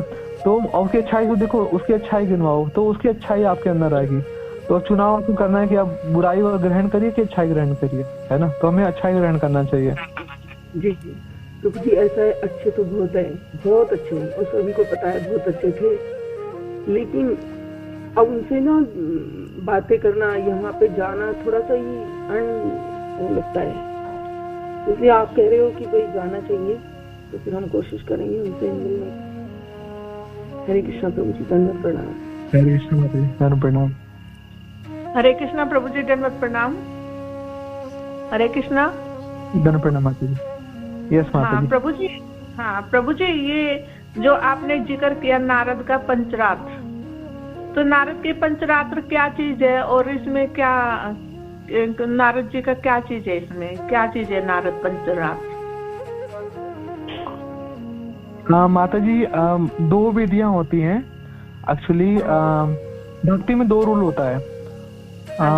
हमेशा कृष्ण को याद रखिए और कृष्ण को भी भूलिए मत, है ना। तो कृष्ण को याद रखने की जो विधि होती है वो होती है भागवत विधि। जैसे हम हरि नाम जप करते हैं या फिर हम भागवत का श्रवण करते हैं, भागवत का अध्ययन करते हैं, भागवत विधि कहलाती है। दूसरी विधि होती है कृष्ण को कभी ना भूलो, नेवर फॉरगेट कृष्णा, वो होती है पंचरात्र विधि, है ना। जो जैसे नारद पंचरात्र विधि, जैसे हम अर्चा विग्रह की सेवा वगैरह करते हैं तो सब नारद पंचरात्र विधि के अंतर्गत आता है ना। ठीक है माता जी। प्रभु जी, इसका नारद पंचरात्र क्यों नाम रखा गया, कुछ और क्यों नहीं? माता जी, नारद पंचरात्र क्यों नाम रखा गया, एक्चुअली माता जी ये तो मुझे नहीं पता कि नारद पंचरात्र का नाम क्यों रखा गया, बट ठीक है, नारद पंचरात्र नाम है। हमें उसके मेथड्स को फॉलो करना है। हम जो अर्चा विग्रह अर्चा विग्रह का जो हम लोग फॉलो करते हैं ना, सारा रिचुअल्स वो सब नारद पंचरात्र विधि के अंदर आता है। ये याद रखिए। अब नाम क्यों रखा गया इससे, ठीक है। और कोई प्रश्न? प्रभु जी, मैं तो इसी में कंफ्यूज रहती हूँ कि ये क्यों रखा गया, क्या है ये चीज, बस इतना ही पूछना था मुझे। बस प्रोसेस को फॉलो कर लीजिए, ठीक है। और कोई प्रश्न? दंडवत प्रणाम। हरे कृष्णा प्रभु जी। मैं इसके बारे में बताऊं माता जी को कुछ? हाँ जी, प्लीज बताइए, प्लीज बताइए। माता जी, एक्चुअली में भगवान ने जो ज्ञान दिया था पहले ब्रह्मा जी को दिया था और वो उनको भी दिया, ब्रह्मा जी ने को भी दिया। वो ज्ञान उनसे मिस हो गया और फिर भगवान से प्रार्थना की ब्रह्मा जी ने कि जो ज्ञान है इसे ये बहुत विस्तृत है, मैं ध्यान इतना मतलब रख पाना बहुत मुश्किल है। तो भगवान ने उसे बहुत सूक्ष्म करके 5 रात्रि तक भगवान ने उस ज्ञान को नारद जी को दिया था, 5 रात्रि में। इसीलिए ये जो ज्ञान है, जो हम जिस पद्धति से पूजा कर रहे हैं आज वैदी भक्ति में आगे बढ़ और रागानुग भक्ति तक पहुंचने के लिए, जो ये ज्ञान मिला नारद जी को दिया, 5 रात तक दिया, इसलिए इसका नाम पंचरात्र है। हरे कृष्णा। धन्यवाद। ठीक है, थैंक यू माता जी, अब समझ आया माता जी। ठीक है, क्लियर हो गया माता जी मेरा ये। हरे कृष्णा। थैंक यू माता जी, प्रणाम।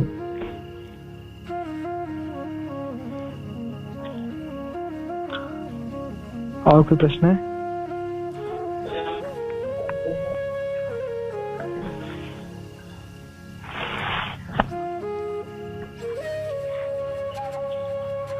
धन्यवाद, प्रणाम प्रभु। हरि बोल, हरे कृष्ण। प्रणाम प्रभु। तो जी फिर ओवर करेगा प्रभु जी। बहुत अच्छे थे, बहुत ही सुंदर है। नित्यानंद प्रभु की जय। हरे कृष्ण। धन्यवाद, प्रणाम। यस प्रभु। और कोई अभी समय भी हो गए और किसी प्रश्न भी है किसी को, तो आप समाप्त कर सकते हैं। हरे बोल, हरे कृष्ण। प्रभु जी